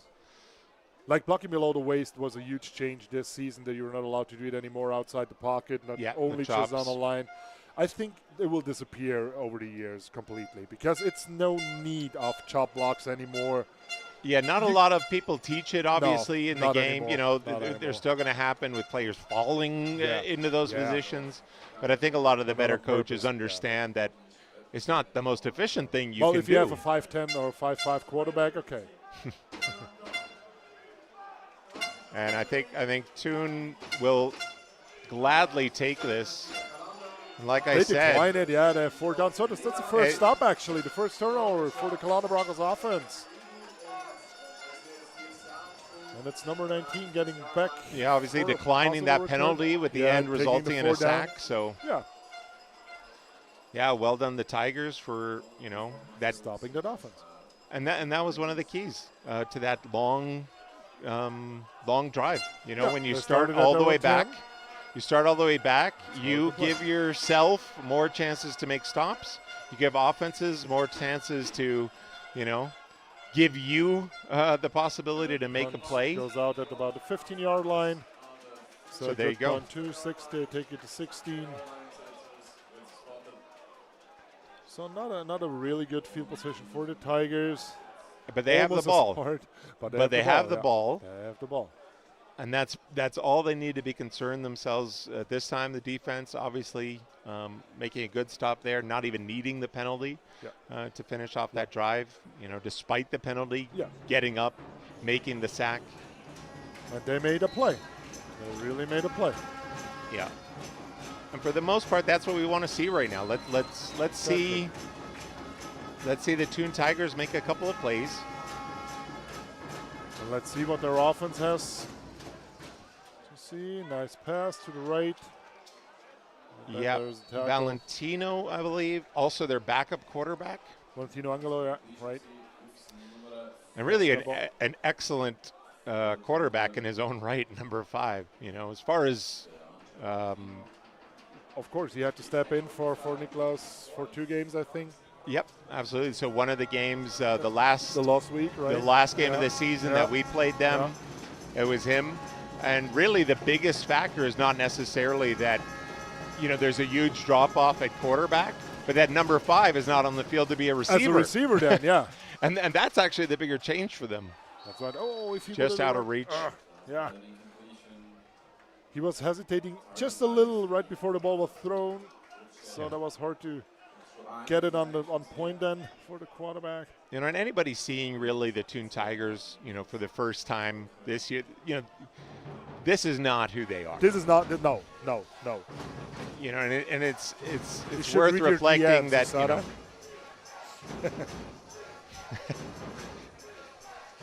I will, thanks. So that's Pro Football Switzerland telling me to read my direct messages. Might be Kim.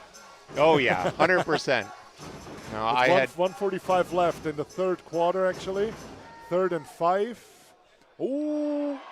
I didn't get a good look. He certainly says he has it. Hands under the ball.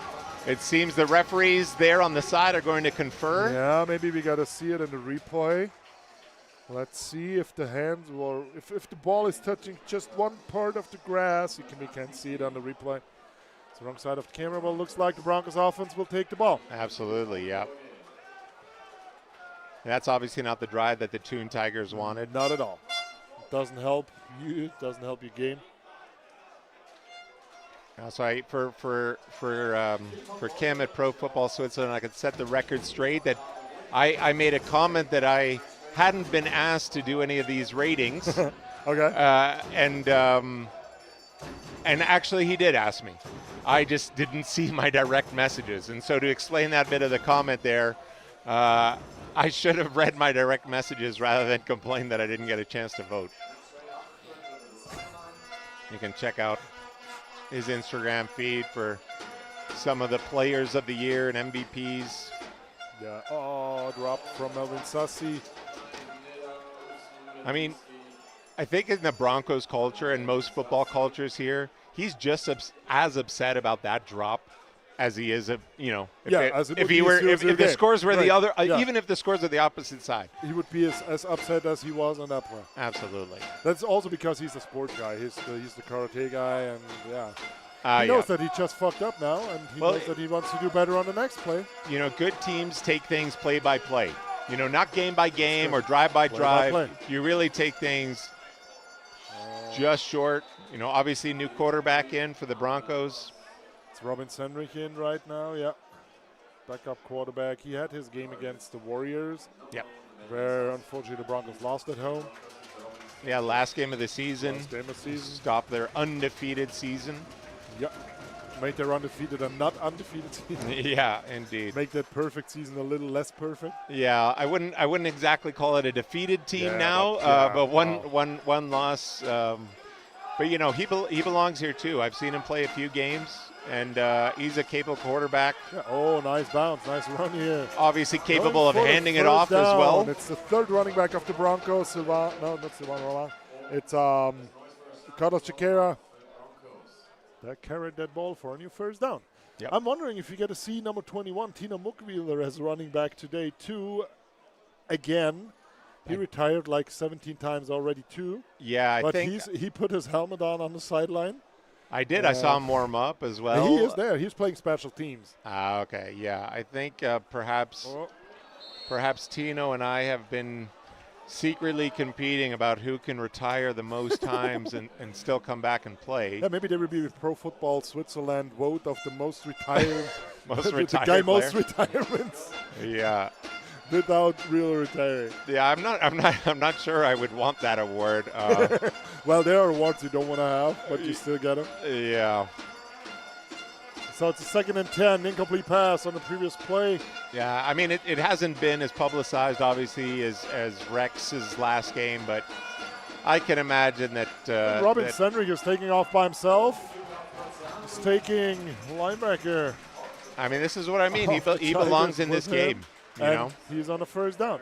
I just didn't got why he is not playing in another position the whole season. Like, maybe getting some reps as a receiver, maybe getting some reps as a safety, because quarterbacks used to be not bad safeties because of the vision they have. You know, we had that years ago with the Grizzlies with Marcel Niklaus. Right. And Marcel Niklaus is just, you know, really one of the best QBs I think Switzerland has ever seen.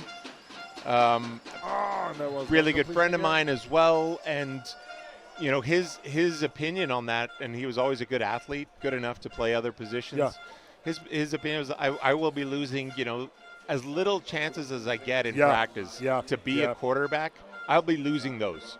That's and right. I love that position. Yeah. I want to be good at that position. I want to be at that position And- one day and just like, You know, and Marcel yeah, did it. yeah, Like and he did, you know, he did. because of those reps, and I can fully imagine that. You know, if back when, you know, we got another quarterback, you know, we said, okay, we got to get an import to be more competitive. And if Marcel had taken another position Ooh, there, that's a hard that's hit. excellent pressure. I believe that was. I think it's Yep, that's Thun's ball. Thun's ball, and Robin got hurt there. Looks like And it's very different delivering It's a a blow blind like he did in the play yeah, before it's and a blind taking a blow sight as hit. you're throwing the ball. while throwing as a 20 years old Your quarterback. body is completely exposed. He's up on his legs. He's walking off the field. And, well, can you tell what happens now? If you hit the quarterback of the Broncos like that, you know what the following drive from the defense will be. Then they will get this 5% more out of everybody just to, like, not to, like, punish the Tigers, but just to let them know that they are still there, too. Yeah, and I think the same goes for the offensive line. Right. Now that was a pass rush coming from the edge. Yeah. So you know it may not have been within the scheme of the offensive line to pick up, you know, but at the same time, anytime you see your quarterback, especially a backup quarterback like he's been, you know, always around the team, fighting for the team. You know, those are the moments where the offensive line also tries a little harder. So not quite what Thun needed there in terms of the motivation. They but had the turnover, so second turnover of the game. For yeah, but Thun. certainly what they needed. The Big deep ball. play here. That's Excellent number They will 11 be on on the the long board. ball. They'll be on the board. There you go. There you go. That 0 is off the board. Zero's off the board. Hey, follow up one big play with another big play. Yes. All right, that's classic Cardiff football 101. That's probably also because the Broncos already substituted their defensive backfield.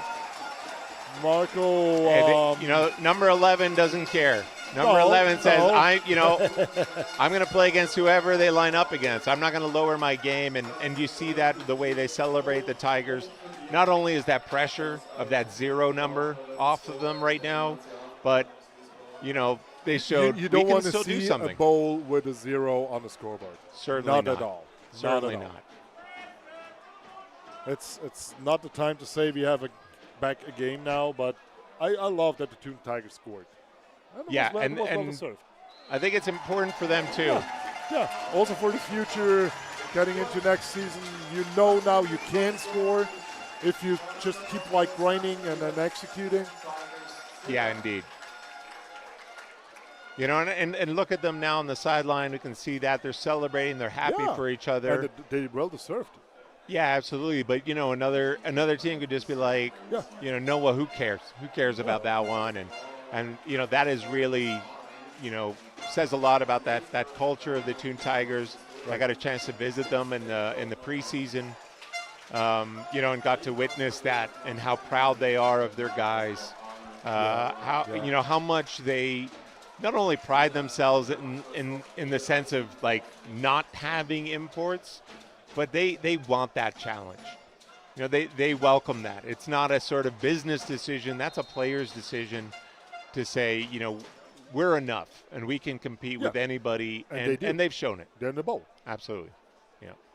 We talked during the season like there are positions the Thun Tigers could need some like American help, but it's definitely not on the offensive side of the ball. Well, who couldn't? If who couldn't use some help, right? But Nicholas is a hell of a quarterback. He has his receiving core is great.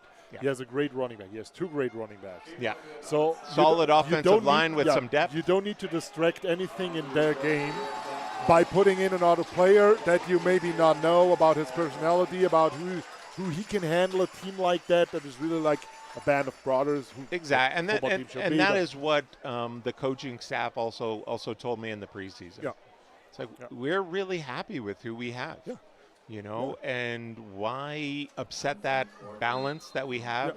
Yeah. Why distracting it with something you don't know it's getting better or not? Yeah, you never have a guarantee that an American player makes your game better. Absolutely not at all. No. So let's see. Let's see how the Broncos now respond to this. Is John Reba back on the field, I think? Nope. Robbins getting his first completion. Nice complete pass. I believe Kenneth just Muzio. short. Very close. Short to a first down. He's waving for the first down. Linesman is showing first down. Yep. Yep. So just got there. Oh, they take the first down. So it's the end of the third quarter. There's one more quarter of football left. I already told it on the juniors game. Fourth quarter, football is Broncos football. Everybody in the Broncos organization loves the fourth Unfortunately quarter. for Thun in this case. Because you know this is the last quarter of the game. You can like fall down dead on the sideline after every drive. So you know you just got to go again. Well, this is the last quarter not only of the game but of this season. Season, right. So let's see what the Broncos backup quarterback. Well, that, I mean, already that first play was a great response. Well, yeah. You know, of course. He got like hit. Yeah, the series for him has been run down the middle. Right. Get a good hit, but get a first down. Get hit, lose the Take ball. a sack. Is he getting up? Is he getting up without his own help? And then the first thing we see is him throw a ball, first down, throw another ball, 8-yard gain. Okay, 7-yard gain looks like now. It's a great response by the Broncos QB, young QB there. Yeah, and also Jeff Buffum is giving him the right plays that he can execute well, get back that confidence to play on that level. Absolutely. I mean, that's key for anybody that's being a backup.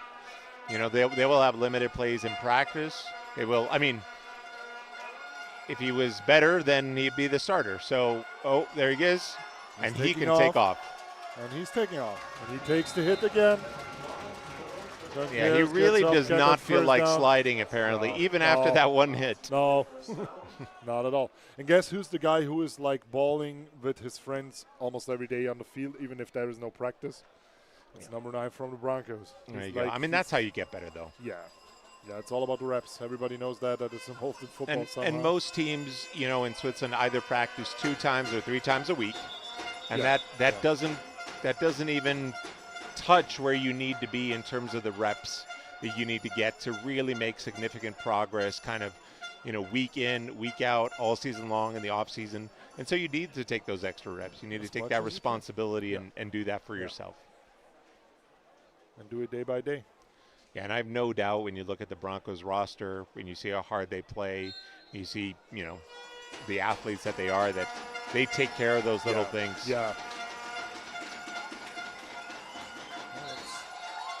That's also the fact that the city of Chur has built a pretty good environment for the Broncos. They built just a new ice hockey barn for practice, and there's a real big gym included in there.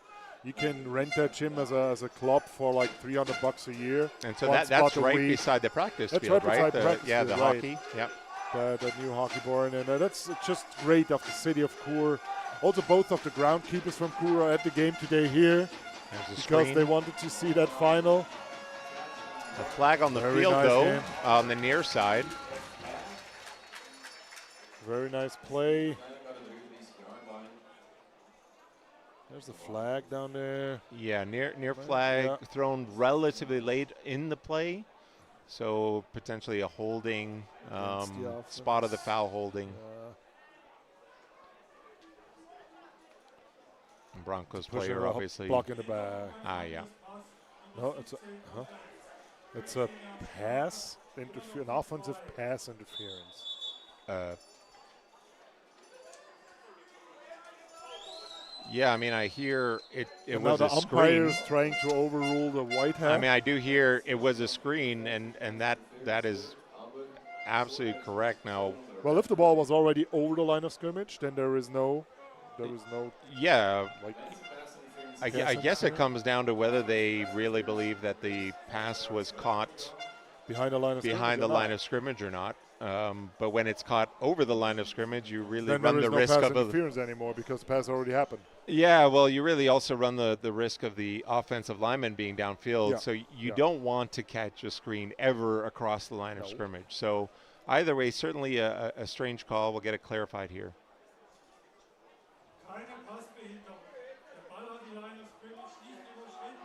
Okay. So we got a first down for the Broncos. There was no pass interference on that particular play. No, so they picked up the flag again after and talking. As I said, the white hat got overruled by his umpire, Tom Fox.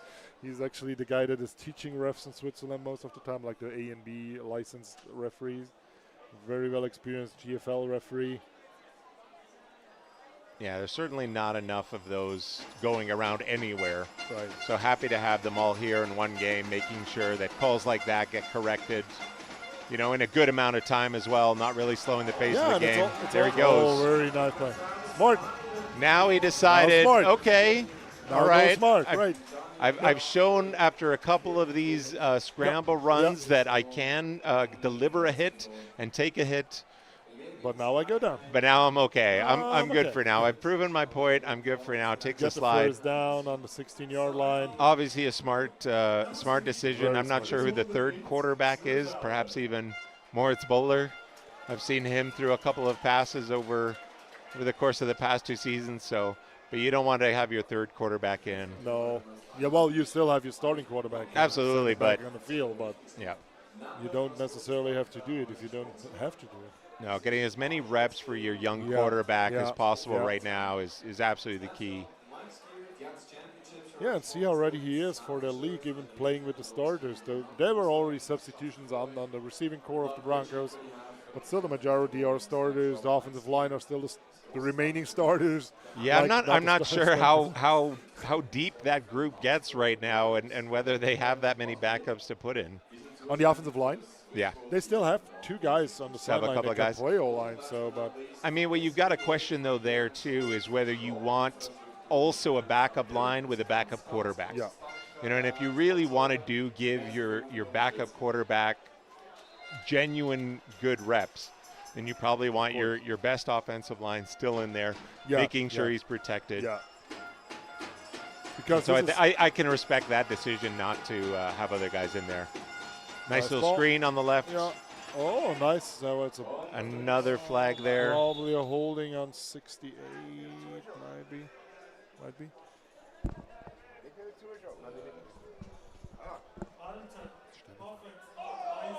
We got a holding on number 30. At the same time, I'm not sure if the camera captured that, but we have a lightning strike just on the other side of the field. So certainly nothing right now to worry about. Yeah. I didn't saw that. Quickly if I didn't saw it, it was a blink. You blinked and missed it. But there was a thunder. There's the thunder. So, you know, obviously coming about 15 seconds away. Yeah, so 330 meters per second. So I'm not going to do the math here. Far away. Far enough away not to be overly concerned about it. Wants that game be interrupted by a thunderstorm. Yeah, no, we'll have to replay it from 0-0. Nice oh, just stepped out of bounds. That is technically a late hit, but I would not throw the flag to him. Yeah, there was no egregious harm intended there, and you know, no resulting injury. Even the play was that. Exactly. So I think that's been characteristic of the ref's approach in this game. Let him play football. Yeah, indeed. Let him play football. Also, from what I understood from the Junior Bowl, that was a relatively similar feeling of let them play football. You know, don't interrupt the whole flow, especially really when calls are not going to affect that much. Exactly. Rex Moore with the run. No amount of willpower gets you past 6 guys. Well, I say that, and who knows on the next play. Certainly the first touchdown of the game with Rex. Yeah. That amount of willpower got him past about 11. It was like a 1-yard run, supposed to be a 1-yard run, and led to like a 30-yard run touchdown. Indeed. Now we got third. Rex is lining up again as a running back. Yeah, Rex is still back there. Quarterback keeps it. The ball. It's in the end zone. Yeah, that is also a little bit the decoy that Rex can even bring. Yeah, not only as a linebacker you have to account for him, hey, you have to account for him everywhere he is on the field, offense or defense. It doesn't matter on special teams. He's the long snapper too. Yeah. And he had multiple tackles as the long snapper against returners. Absolutely. So, I mean, he is probably one of the most perfect guys you want as a long snapper. Can't touch him early, but can make every tackle on open field. Right. Yeah. PAT.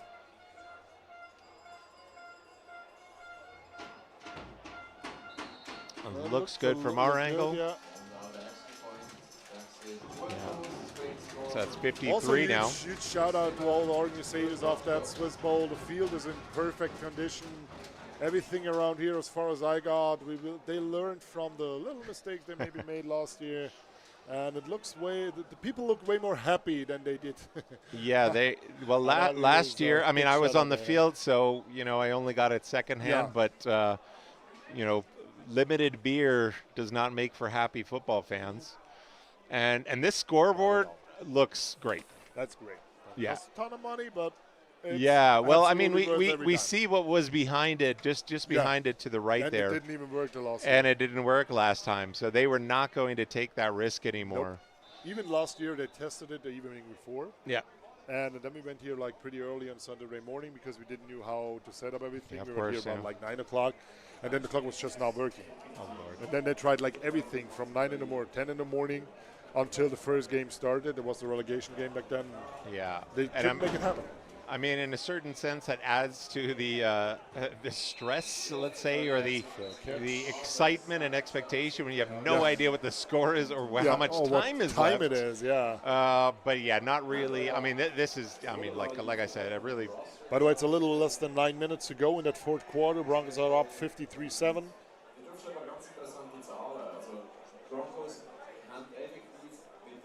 Yeah, we got to see a next offensive drive from Tigers. Steve Maurer, Rex Maurer, number 20, still out there. I believe wanting to enjoy every last moment of these. I mean, well, they do not you have come that off. guy to carry off the field. He would not step off the field by himself if not necessarily needed. So no. Digax with the run.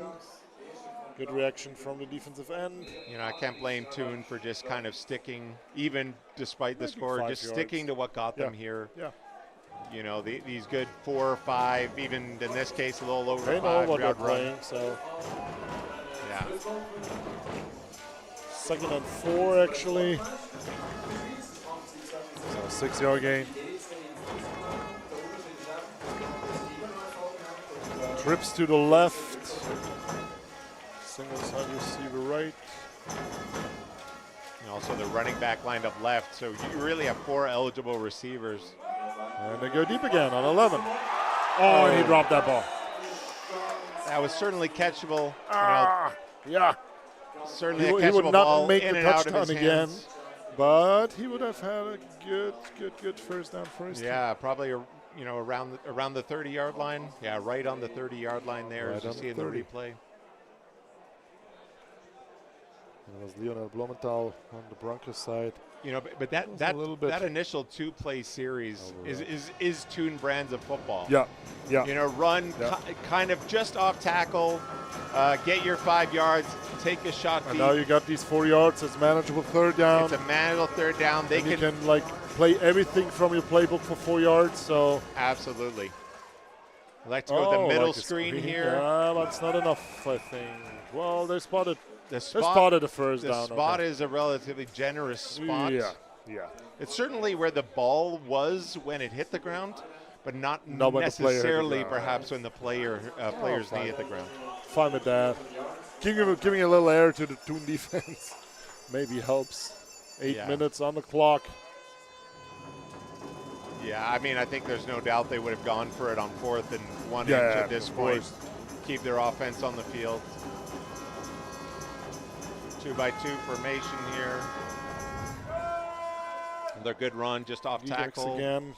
And there we have it. You know, that 5-yard run. Again, now you can go deep again if you don't succeed. You still have just 5 yards to go. Yeah, that I think has been Thun's brand of football all season. And that's key. Like, if you do these first 5 yards, that opens your whole playbook. Huge. Makes you unpredictable. Like less predictable than you do when you have like a 3rd and 20. Absolutely. I mean, really, any play is still open to the Thun Tigers at this point. Yeah.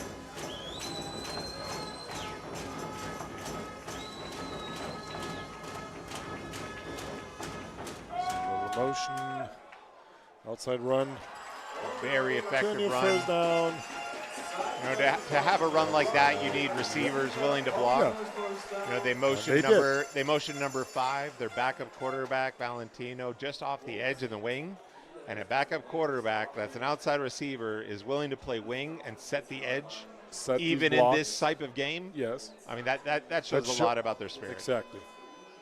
Shows a lot about his sport character, and a lot about his attitude about that sport. Absolutely. Yeah. And that's exactly what we want to see on games like that. Absolutely. Never step down, never step back, never give up, play by play. Don't have a look on the scoreboard. Oh, that was a trip. He wasn't on the ground, actually. Apparently not, but everybody else thought so, Yeah. including his own receivers. Now I thought a lightning, but it Now was you far saw it. away. Yeah. No, It's like- not going to count. I'd say Germany, if Germany's that direction. Um, I don't know. Where are we? Yeah. I don't know. I mean, eventually, yeah. Germany's everywhere.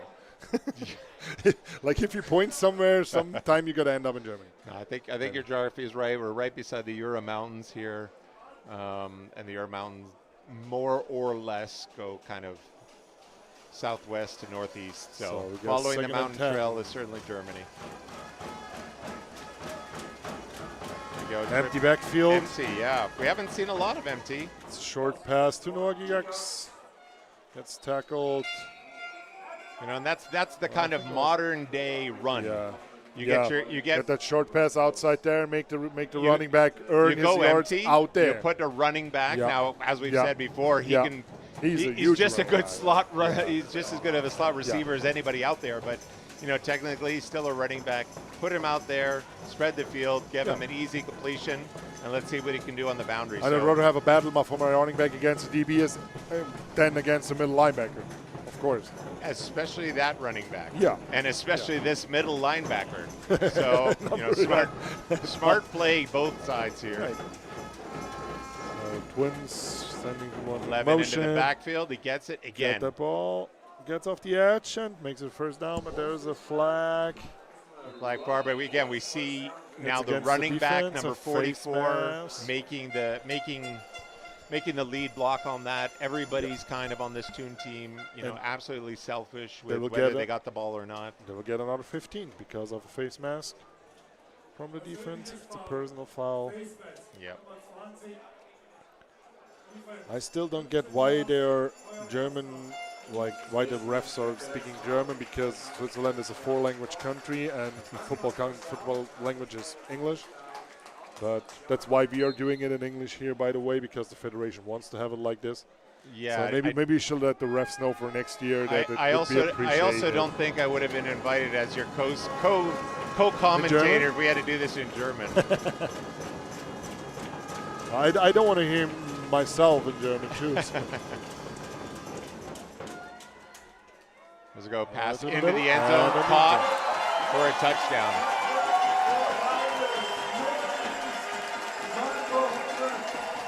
So the Tigers got on the scoreboard a second time. Yeah, we've mentioned, you know, for the Thun Tigers, we've mentioned number 11. Obviously, Yeah. you know, he's the man of the first Yeah. touchdown. We've mentioned number 5. 88, even though he's only caught a couple of balls here, relatively short balls, he's been their main guy all season. And here we go, number 90. Gets Another TD guy Yeah. gets a crucial catch. Gets a Has also catch, been goes to the has end been zone. critical for them all season. Yep. But you see all the weapons that they actually do have. You know, and why they got to this point where a lot of those weapons. A little bit of a low snap there, but recovered well, Still made it. set up well, and Makes the it a kick is good. 53-14, 5 minutes on the clock. You know, don't call it a comeback just yet. No, I don't think so, but we all know that, there might not be the big comeback. Broncos have like a lot of backup players playing right now on both sides of the ball, but still, like they need these reps on that certain level too, because they have to be prepared for the next season. As we said, 20 is stepping back, so who's going to be his replacement? We don't know yet. Yeah, I mean, I can say right now, there is no real replacement. No, not without an A on the helmet. No. To be honest. No. No, and even there, that means you're taking an import from some other position. Well, that they there might is no have. import on not American import on the defense on the Broncos. No, but not this season. was not necessary until now, and it's not necessary now. No, certainly not. So, kickoff from the Thun Tigers. It's obviously good to see the Thun Tigers, you know, keep on pushing. Yeah, keep they're on still wanting playing to ball. score. They still want to play ball. Yeah. Both the teams still want to play ball. Me too. Yeah. And it's still Max Gray taking the returns. And I'm sure I know Max long enough that he's not done yet. He's never done with football. He enjoys every touch that he gets. Yeah. You know, he counts even those if he's not in touchdowns. anymore on the offense. Well, even then, one could say, especially if he's not in anymore on the offense, then he's going to if he take those gets opportunities. These few he gets on that game.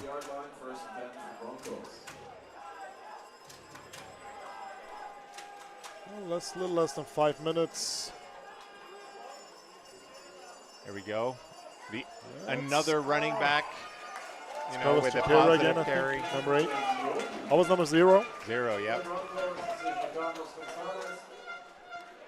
It's Carlos Gonzalez, young player, 21 years old. 3-yard gain, 2nd and 7.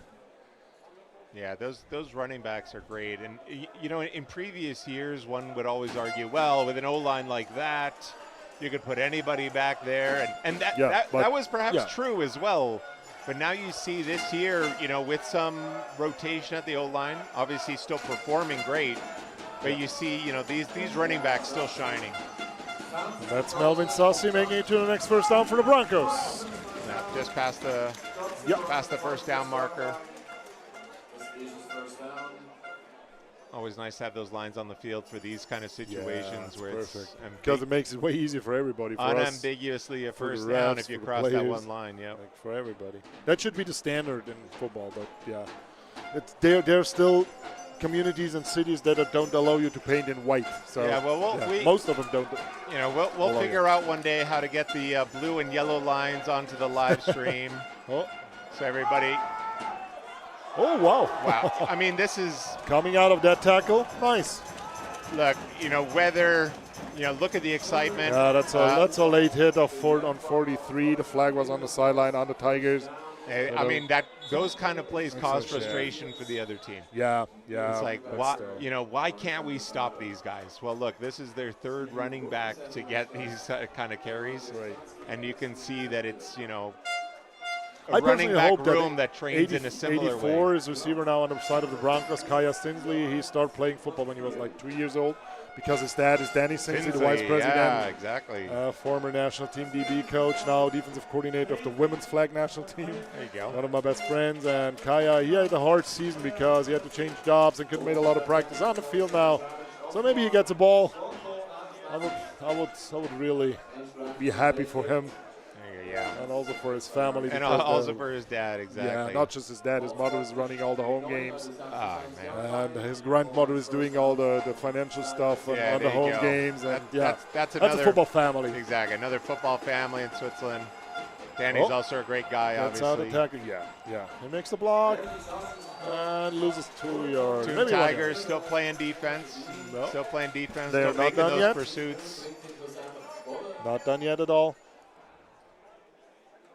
You know, those sideline to sideline pursuits in a game like this with this score, they take a bit of that extra effort from you. Yeah. You know, it's still humid, it's still warm. So a little less than 3 minutes left in the Swiss Ball 2023. That D-line of the Thun Tigers, effectively the same, you know, 3 to 4 guys rotating in and out. Oh, whoa, I don't know about that. That was a forward pass, I think, wasn't it? The referees certainly are letting it play, and I guess they will talk about it right now. We can see on the replay, should be quite near that 35-yard line. I think the Tigers will get the ball. It certainly looked from this angle to be a forward pass, but certainly, you know, no chance to review. The angle that's hard. Yeah, no chance to review as well. So the refs decided to let that play on if it was not clear cut from their angle.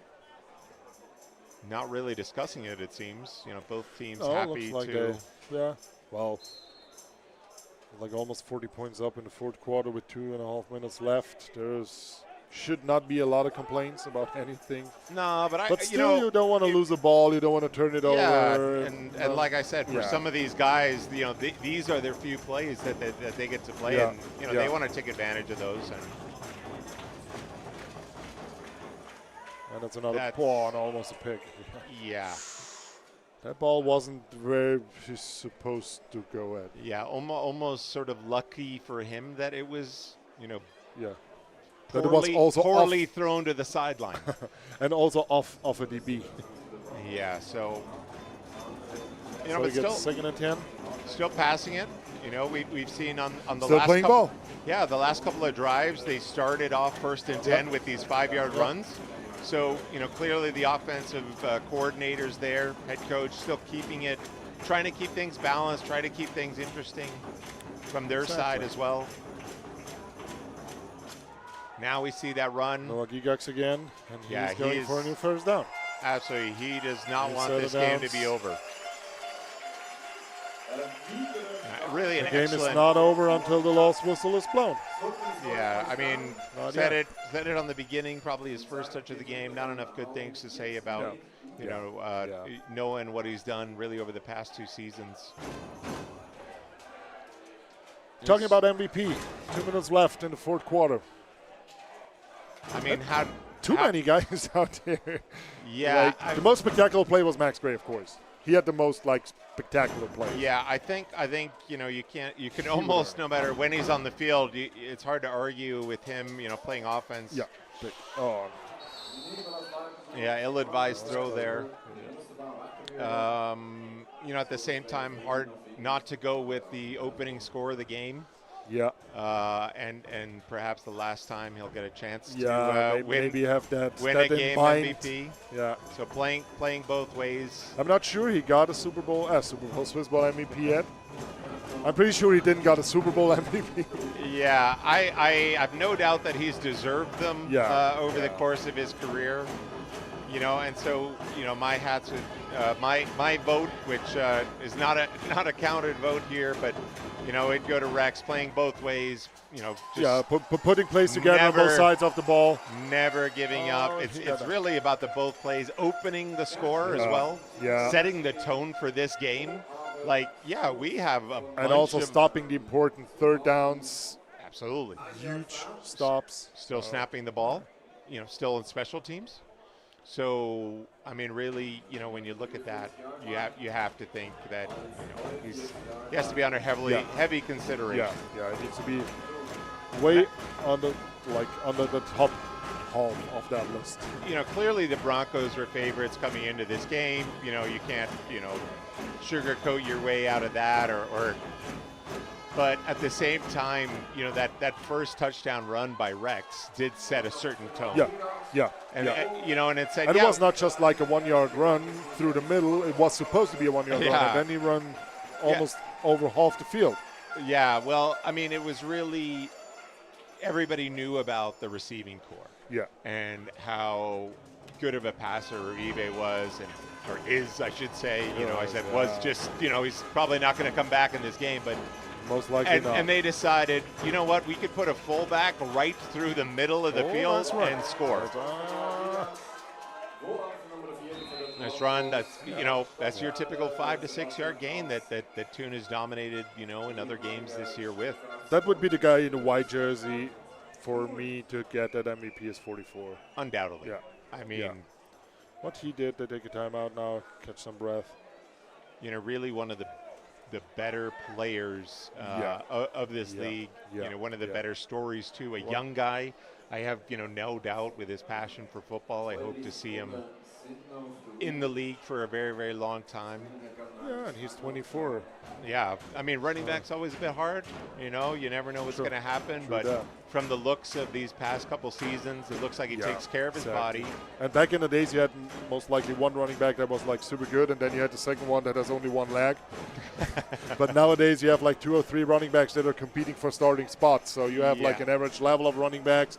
You can put in other guys, giving some breath, catching some breath for the starters. Absolutely, like Thun, you know, really has like number 36 that also takes a lot of carries, too, right? And he's had a lot of success in his own right, and you know, and so you hope you know, and of course I think the way that Thun plays football around Thun, that message gets heard. People go to the game, and that sort of brand of football also attracts people to go to the game. You know, and it was another year where Thun's juniors. That ball slipped out of his hand. Yeah, certainly ill-advised. You saw that throw. running through it. That was like That was a wrist twist that should not happen when you throw a ball. Yeah, clearly the receiver thought so as well, also falling down Yeah. to try to turn and make that Somehow kind of catch. go to that ball. It's 24 seconds actually left. But again, this has been, despite not having the success in this game, obviously, we see it again. 1st and 10, get yourself 5 or 6 yards, and then take a shot. Yeah. And we've seen that time and time again in this game. I'm pretty sure they go for end zone again on that game. Yeah. Right now. He has a chance. And he's there in. you go. And it's 88. Well There's reserved 88. too. There's 88.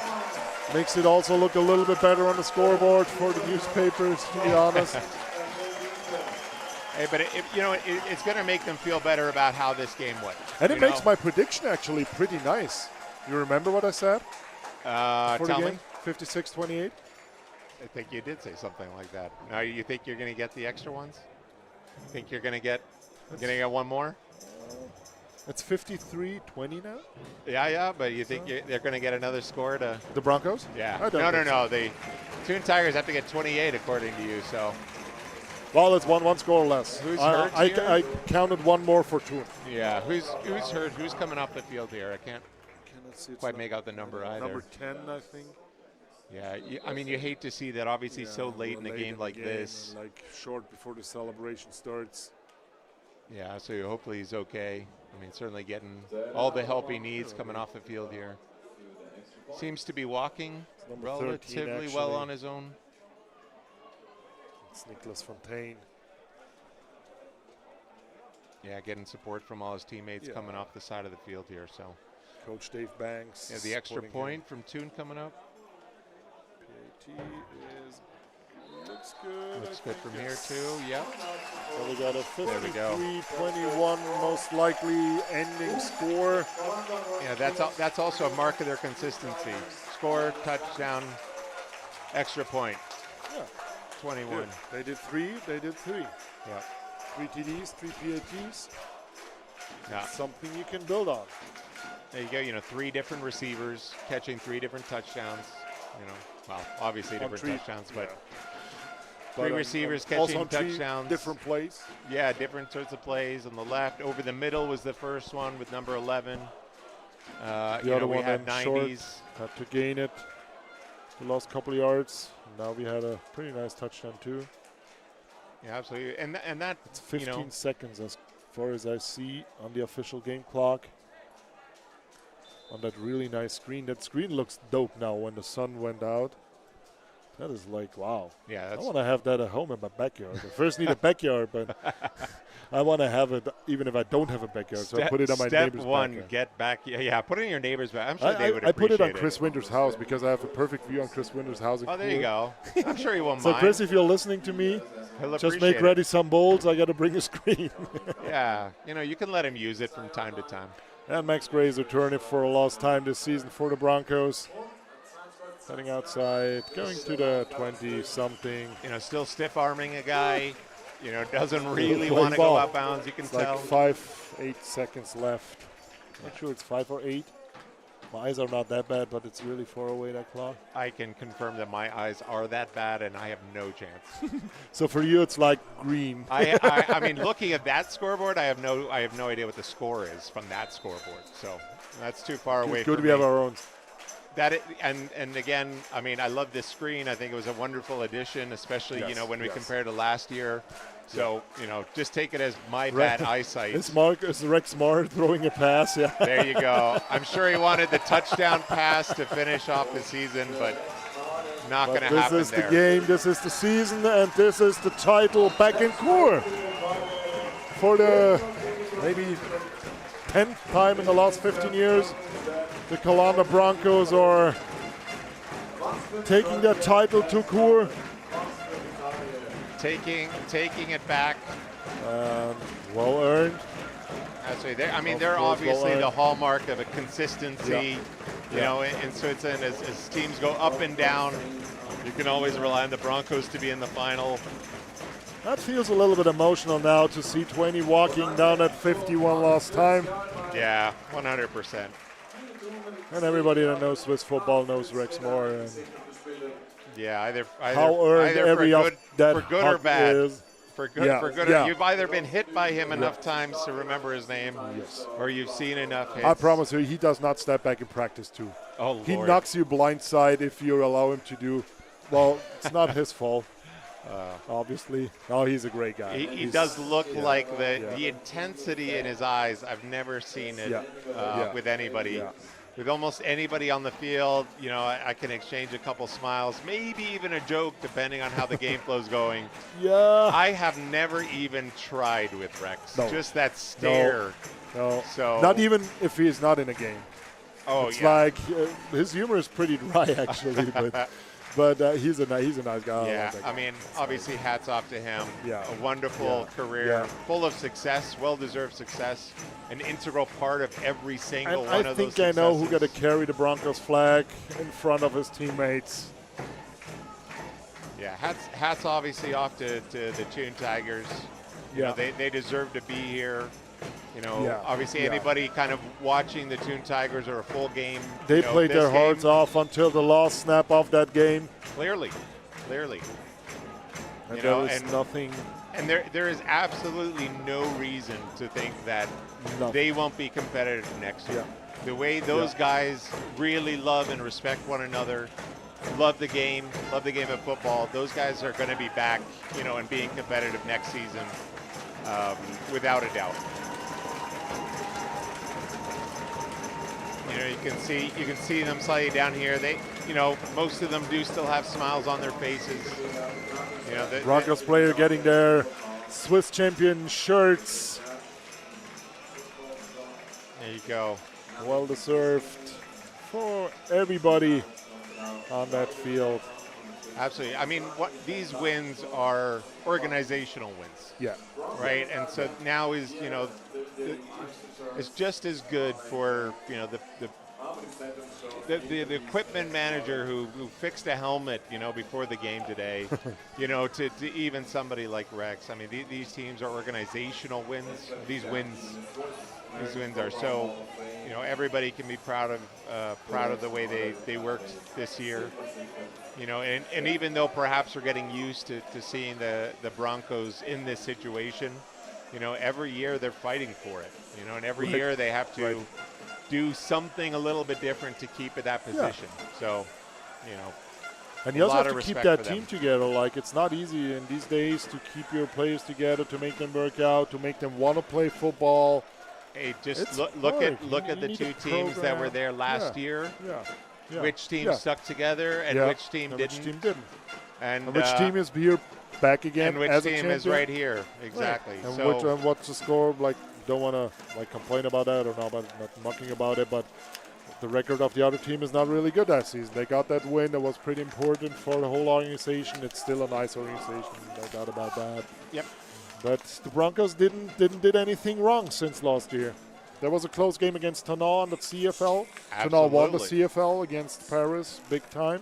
you know, that, I mean, it's Would have been makeable if you got to win that game. You never know. If you get the best opponent on your first group game, well, I mean, okay. you certainly have to think that, you know, damn, we could have won that CFL too. Yeah. And, Yeah. you know, it's a little bit of the criticism of the CFL that there's these, you know, one and done. And Yeah, that was like because of the motives, because of the Yeah, I the mean, mode obviously they're with the playing. Broncos not winning Yeah. it last year, Yeah. they were ranked Yeah. lower, and so Lower. they were going to face some of these better teams Yeah. initially. You know, you can see, you know, just off the side of your screen, or now just off of it, you know, the Thun Tigers clapping, you know, Yeah, with each they're other, they're hugging each other celebrating and- with each other.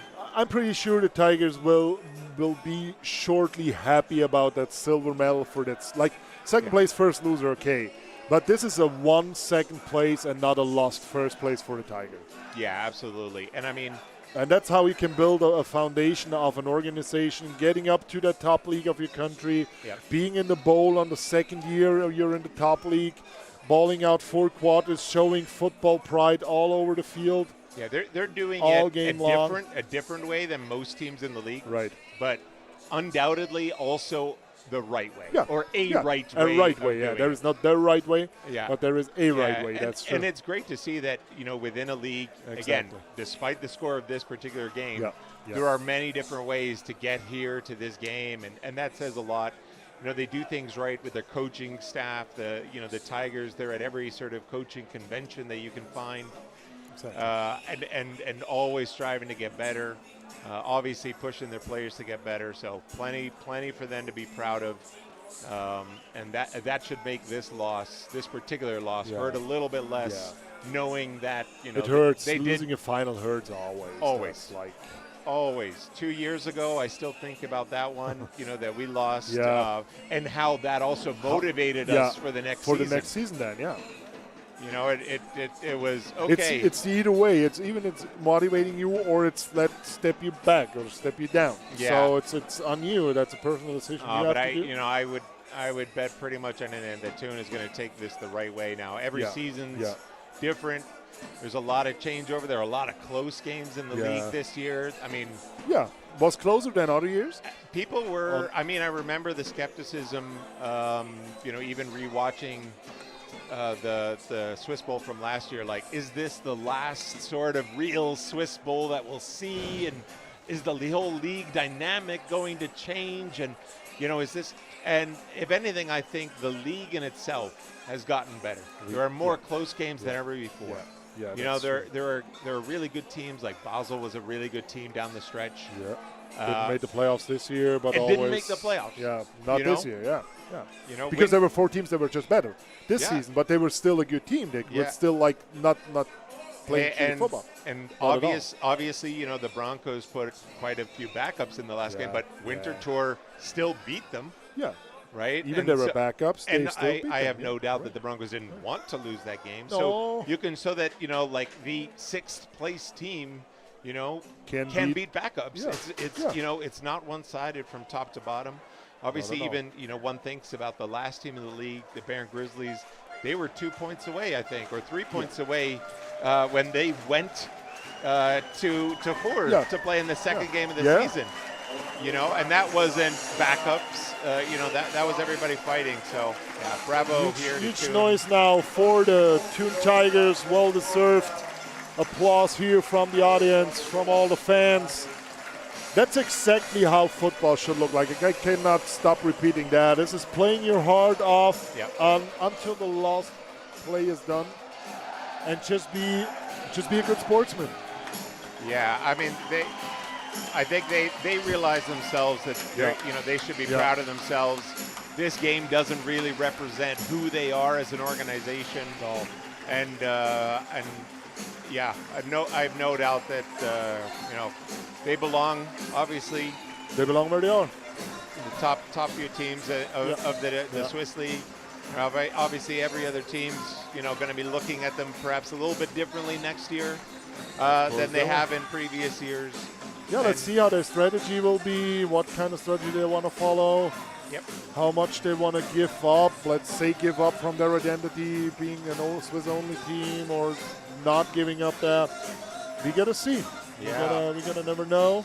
And on the other side of the ball, there's been some changeover, but we know that Coach Buffum does like to keep the quarterbacks around. So can he make sure to keep John Uribe around, giving him also that extra A on the helmet for somebody else like Max? Exactly.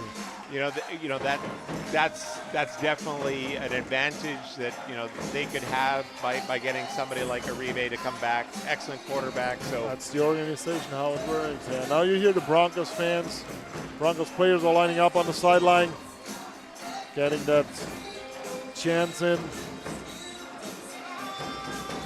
And the Broncos fans just like to not let them. We didn't talk a lot about them during the game, but in the league all year long, they're insane at home.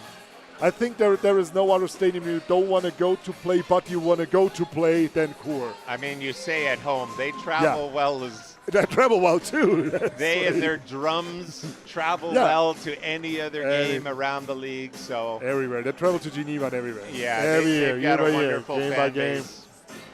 And that's what they do.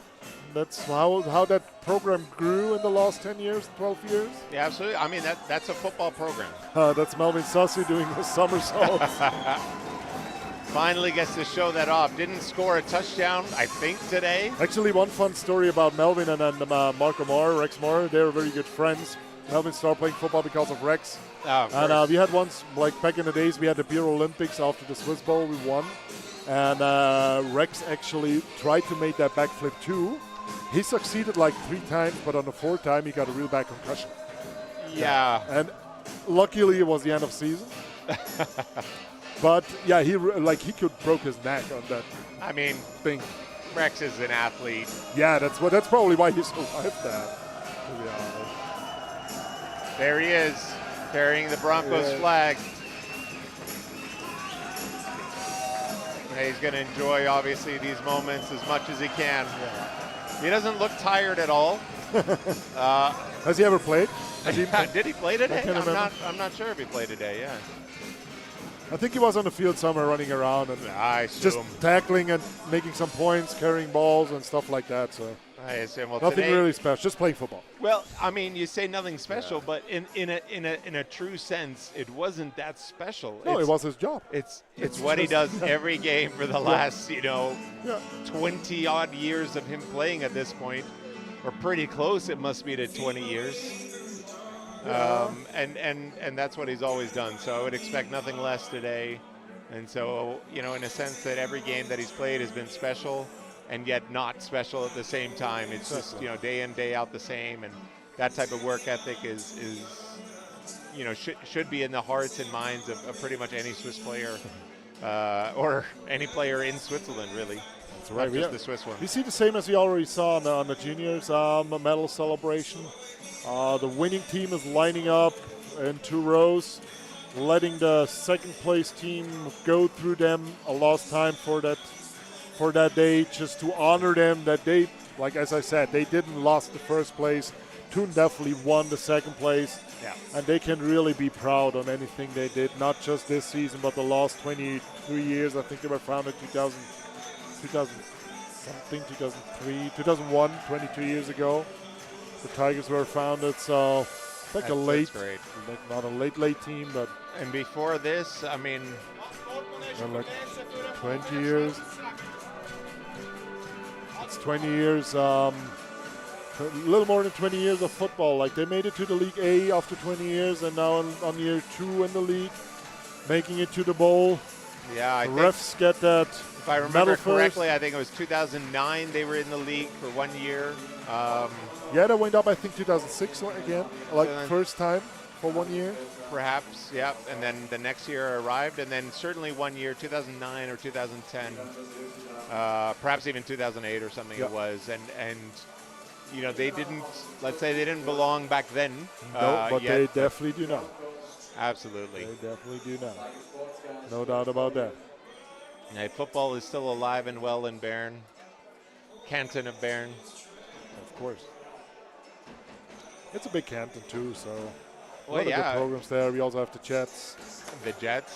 Yeah, Langenthal. Technically, you're right on the edge too, there. Yeah. Technically, but that's not Bern, actually, no? Is it Bern? It's technically still in Bern.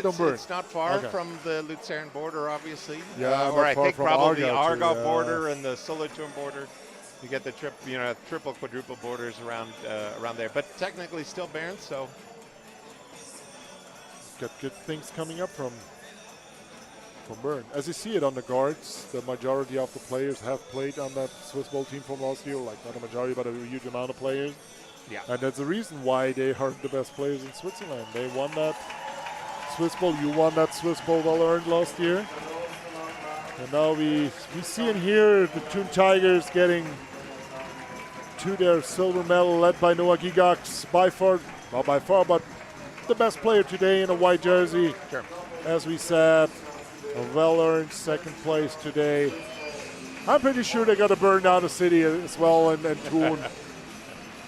I'm not sure it technically qualifies as a city yet, but Thun's a wonderful place. I mean, I live right between Bern and Thun, pretty much equally distant from both of them, and love going to Thun as well. So I don't even know how big Thun is, but it must not be way bigger than Chur. I think maybe 30,000 people living there, something like this.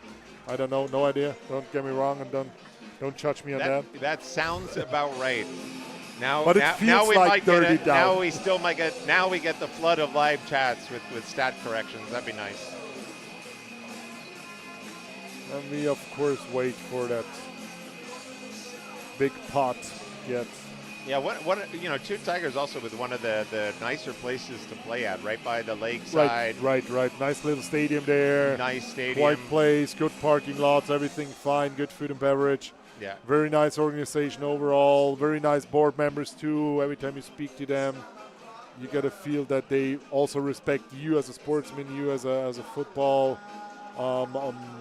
football guy, and it's a great organization. All over. And I mean it is a telling stat that they lost 0 players to the guards. Right. 0 players to transfer to another team. No. Really, it's probably a handful of people over the 15 years that I was, in Bern, where we had a Thun guy came over. A handful, So even through their NLB years, they were a tight-knit team, and Yeah, that's a team spirit that is pretty rare in these days, and in high leagues or in top leagues of a country, because for most it's kind of business. And you still have to with work a team, of course, like the guards coming to town. You increase that business pressure of things, and most of them said, not for me. At least not this season. They said not for me. Yeah. And it's clear they have the talent. A lot of these guys are certainly talented enough to especially to play talking at another about the level. line, the offensive line played very well. Even Nicholas got a lot of pressure today on the certain plays, but the offensive line still played very well. They're playing the best defensive line from the league today. Exactly. With the best individual defensive line player, a couple of them are the best ever played that in the country. Yeah, and I mean, at least the best the Broncos ever had. So it was tough to, let's say, get into specifics about the D-line play in the Broncos, but they do play a little bit of a different technique and style than most of the other defensive lines in the league. That also gets you completely off guard when you play against them. So, Thun has played them twice. They will have gone past that. They will have seen, okay, they play it a little bit differently. That just knowing that they play differently is not enough to necessarily stop them, though. No, not at all.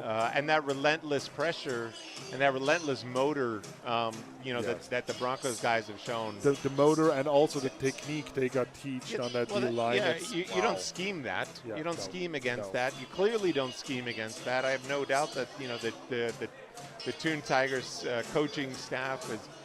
Really, try to come up with a really good game plan against these guys. But there's certain things that the Broncos do that are not scheme related.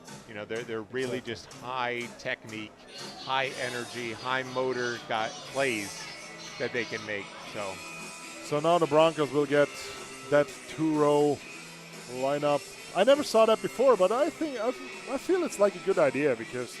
It's tough. Yeah, it must be tough to do. It must be tough for both to do. Yeah, there he goes. Jesus. That flip again. Wonderful. I mean, it is a tough thing to do, to stand there, I think. I wonder if the game had been slightly closer, do you have those emotions to be able to say, okay, hey, we're going to applaud the other team as they go by. I'm not sure they can do that, but yeah, again, shows the class of both teams. I'm not sure any team of that league would do that. Yeah. Broncos get to hand out their gold medal now. I'd be hard pressed to say that I could stand in that line after last week's loss to these guys. As much as I have respect for them, these losses still hurt. Bad thing for you is you're not the Swiss champion anymore now. That's true. Well, they have they given the trophy? No, not yet. No, I'm pretty sure that ending whistle, perhaps even by halftime, Good thing there are no bays and lakes in Kur, because I know somebody will throw that trophy the Brady way. Oh, Lord. Well, they will do it as well, but just without any water surrounding.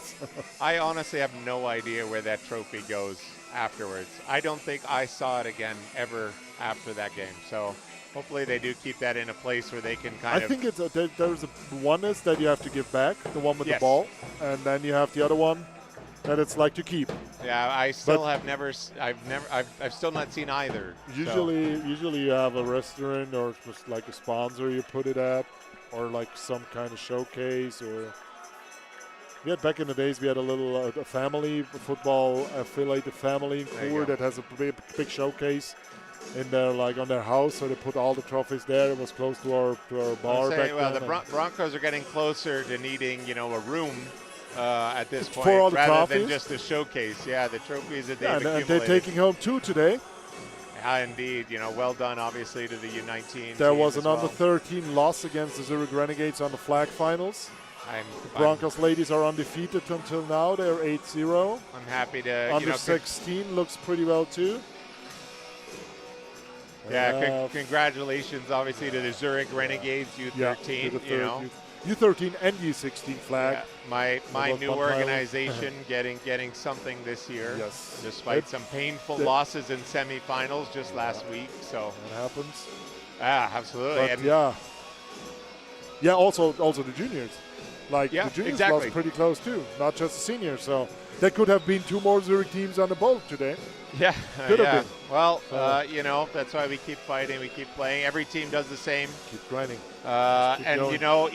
Even when you win a big game like this with a score like this, the Broncos know that they can't cruise into anything in the off season. They have to keep working, and that you probably for a couple of these guys probably starts. Maybe not tomorrow, but Monday. Well, maybe not that Monday, but the Monday after. I don't know. I can tell you after the last Swiss Bowl, the victory here. Clark Evans and I, we didn't go out to party. We went to go grab something to eat back in Bern, and we were talking about what we had to do next season to get better. Yeah. And that was after an undefeated season win, and that that's how you get better. Then. Our enjoyment lasted a couple of hours until we were already thinking ahead. So, and I have no doubt that a coach like Buffum is doing the same thing on the way back. Going, all right, let's see, what are the things that we need to? What's our checklist for the off season? Which guys do we need to target to keep? Exactly. Are there players that we could perhaps convince to not retire at this point? Who's coming up on the junior team? All these kind of questions, There are a lot of questions to answer until mid of December, where the General Assembly will be held from the Broncos. We have a lot of answers then. Sure. But we will see the under 16 tackle season, as usual, will be starting in August, I think. I think there's no schedule out yet. No, but more football coming ahead with some, I mean, it's really been wonderful to watch how the U16 seasons have progressed as well. Yeah. And it used to be, the NLA is a decent league. It can be fun to watch too. The NLA teams being internationally now we see the one with the really big hat that struggles to get a medal. Oh, Lord. So he got getting there's no way they're fitting it. No way they're fitting it over the mascot head. But he's carrying on his nose now. Oh, there you go. That's fine too. I don't think he minds. Another trophy. As long as it says, Swiss Bowl winner, I don't think he minds. Coming together now. Still both teams close together. Both close together, very close, showing respect to each other. Absolutely, yeah. That's sportsmanship, how it should be like. It's textbook sportsmanship. Yeah, we say that now. I mean, in 1 minute, a huge fight's going to break out, obviously. They can, but I don't think they do. No, I don't think so. And maybe then the Tigers might win. But horses can run fast, so. There you go. There's the champagne. There you go with that fontaine and champagne. And it's officially somebody is in the box. Yeah, it's a good time. You know, And obviously. I said it on on the juniors game. I got to say it again. The Broncos, they just made an appointment with the ice hockey bar in Coeur. They have the whole business club rented of the ice hockey club. I heard So that. the sponsor, Charlie's Beer Hall, is doing the catering there. They got to go back to Coeur because you cannot party longer than 3 a.m. in Coeur. Okay. It's not allowed in the city, but it's allowed outside the city. And the ice hockey stadium is outside the city. There you go. So they can party until the sunrise. And Right. I promise you, they're players, they will party until the sun rises. Hey, Maybe this is Monday is, sun rises. You know, it's. I mean, it's probably happened recently, and I just can't remember. But you know, where the junior team and the senior team both Yeah. take away a trophy. Yeah. And that doesn't happen all the time. You know, credit that's an organizational win as well, obviously. Exactly. And playing with a 17-year-old quarterback, not to forget. It's his first under-19 season while he was playing. So, and they still did very, very good. You know, those Obviously those winning. kind of things make you believe that the future is bright. It's continuing for these teams. I mean, it's the same for the Thun Tigers. You know, obviously last year. And as far as I got, the Broncos had about 6 or 7 starters on that under-19 team who are still allowed to play the under-16 league then. Oh Lord. All right. Well, we'll see them in a couple of weeks then Yes, we in will. the U16 league. And we got to see how they got to As far as I remember, they won the U16 last year. I as think well? so, yeah. With the same quarterback that won the under-19 league now. It's the son, actually, of Titi Brandley. Of Cello Brandley, sorry. Yep. That's why he has not his name, because he never married his not wife. So that might happens. be time.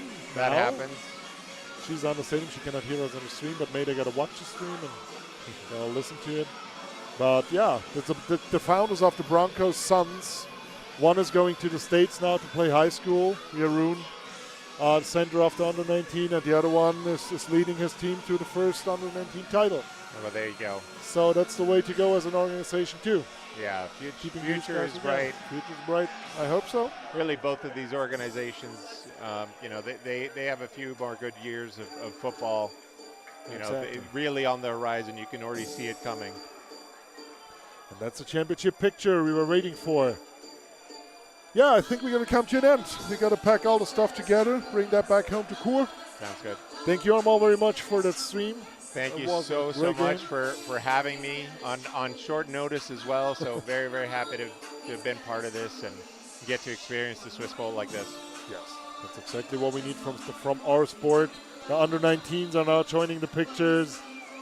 Well deserved too. And I don't mind seeing them with a beer in their hand on the picture. Even not as I'm not a parent, not a part of a parent, not a dad, but I wouldn't mind if my imaginary son would be down there holding a beer and celebrating with the big boys. My son is just over 2 months old now, so I'm not sure. You should be a little worried when he's walking down there with a beer in his hand. With a beer, yeah. Not because of the beer, but because he's walking when 2 months old. Yeah, he's getting close. He's getting close. And not spilling the beer too. Okay, thank you guys out there very much. Thanks for every contribution you made. Thanks for every comment you made. Thanks for that wonderful stream again. Thanks to Swiss American Football Federation for giving us the opportunity again to make that stream happen for you out there. It was fun here in the booth. It was fun on the field for the guys. Very much. Thank you again. Over and out.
Say something that will make my day, 'cause these memories of her won't go away. They're haunting me so I can't sleep. She was a pretty little liar who cut me deep, 'cause she left me here alone.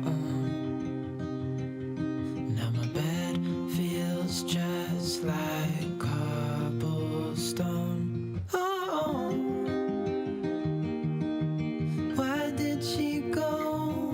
Oh, was I supposed to know that she'd leave? Was I too naive to think that she'd be the one? Whoa, why did she go?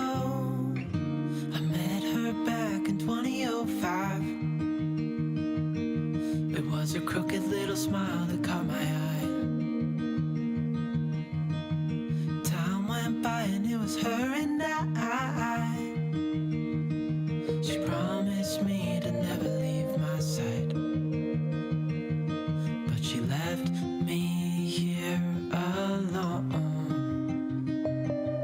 I know it's dumb, I still check my phone, 'cause I can't move on. Whoa, why did she go? Whoa, was I supposed to know that she'd leave? Was I too naive to think that she'd be the one? Whoa, just tell me, why did she go?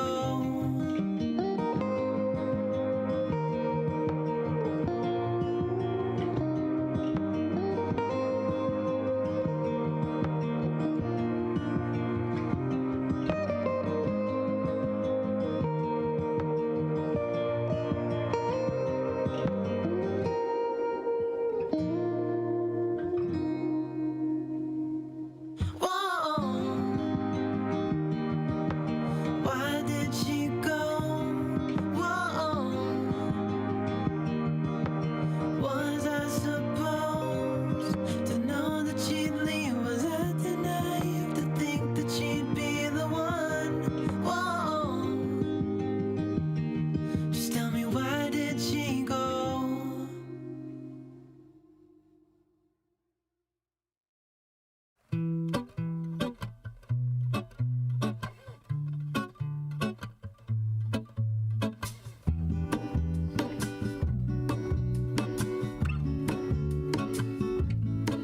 There is a life I lead in this city, hurrying to cut my teeth. I can take what I need to get by, it doesn't make it easy. The other piece of my heart moves slow, somewhere in the great unknown. When I return from the afterglow, will you carry me like I am whole again? Wait, hold on, put me together, take me back where I belong. I want it all, I had a feeling, but the feeling is all gone. Wait, hold on, put me together, take me back where I belong. I want it all, I had a feeling, but the feeling is all gone.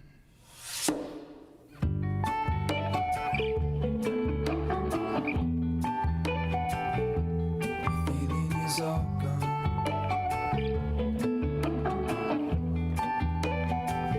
The feeling is all gone.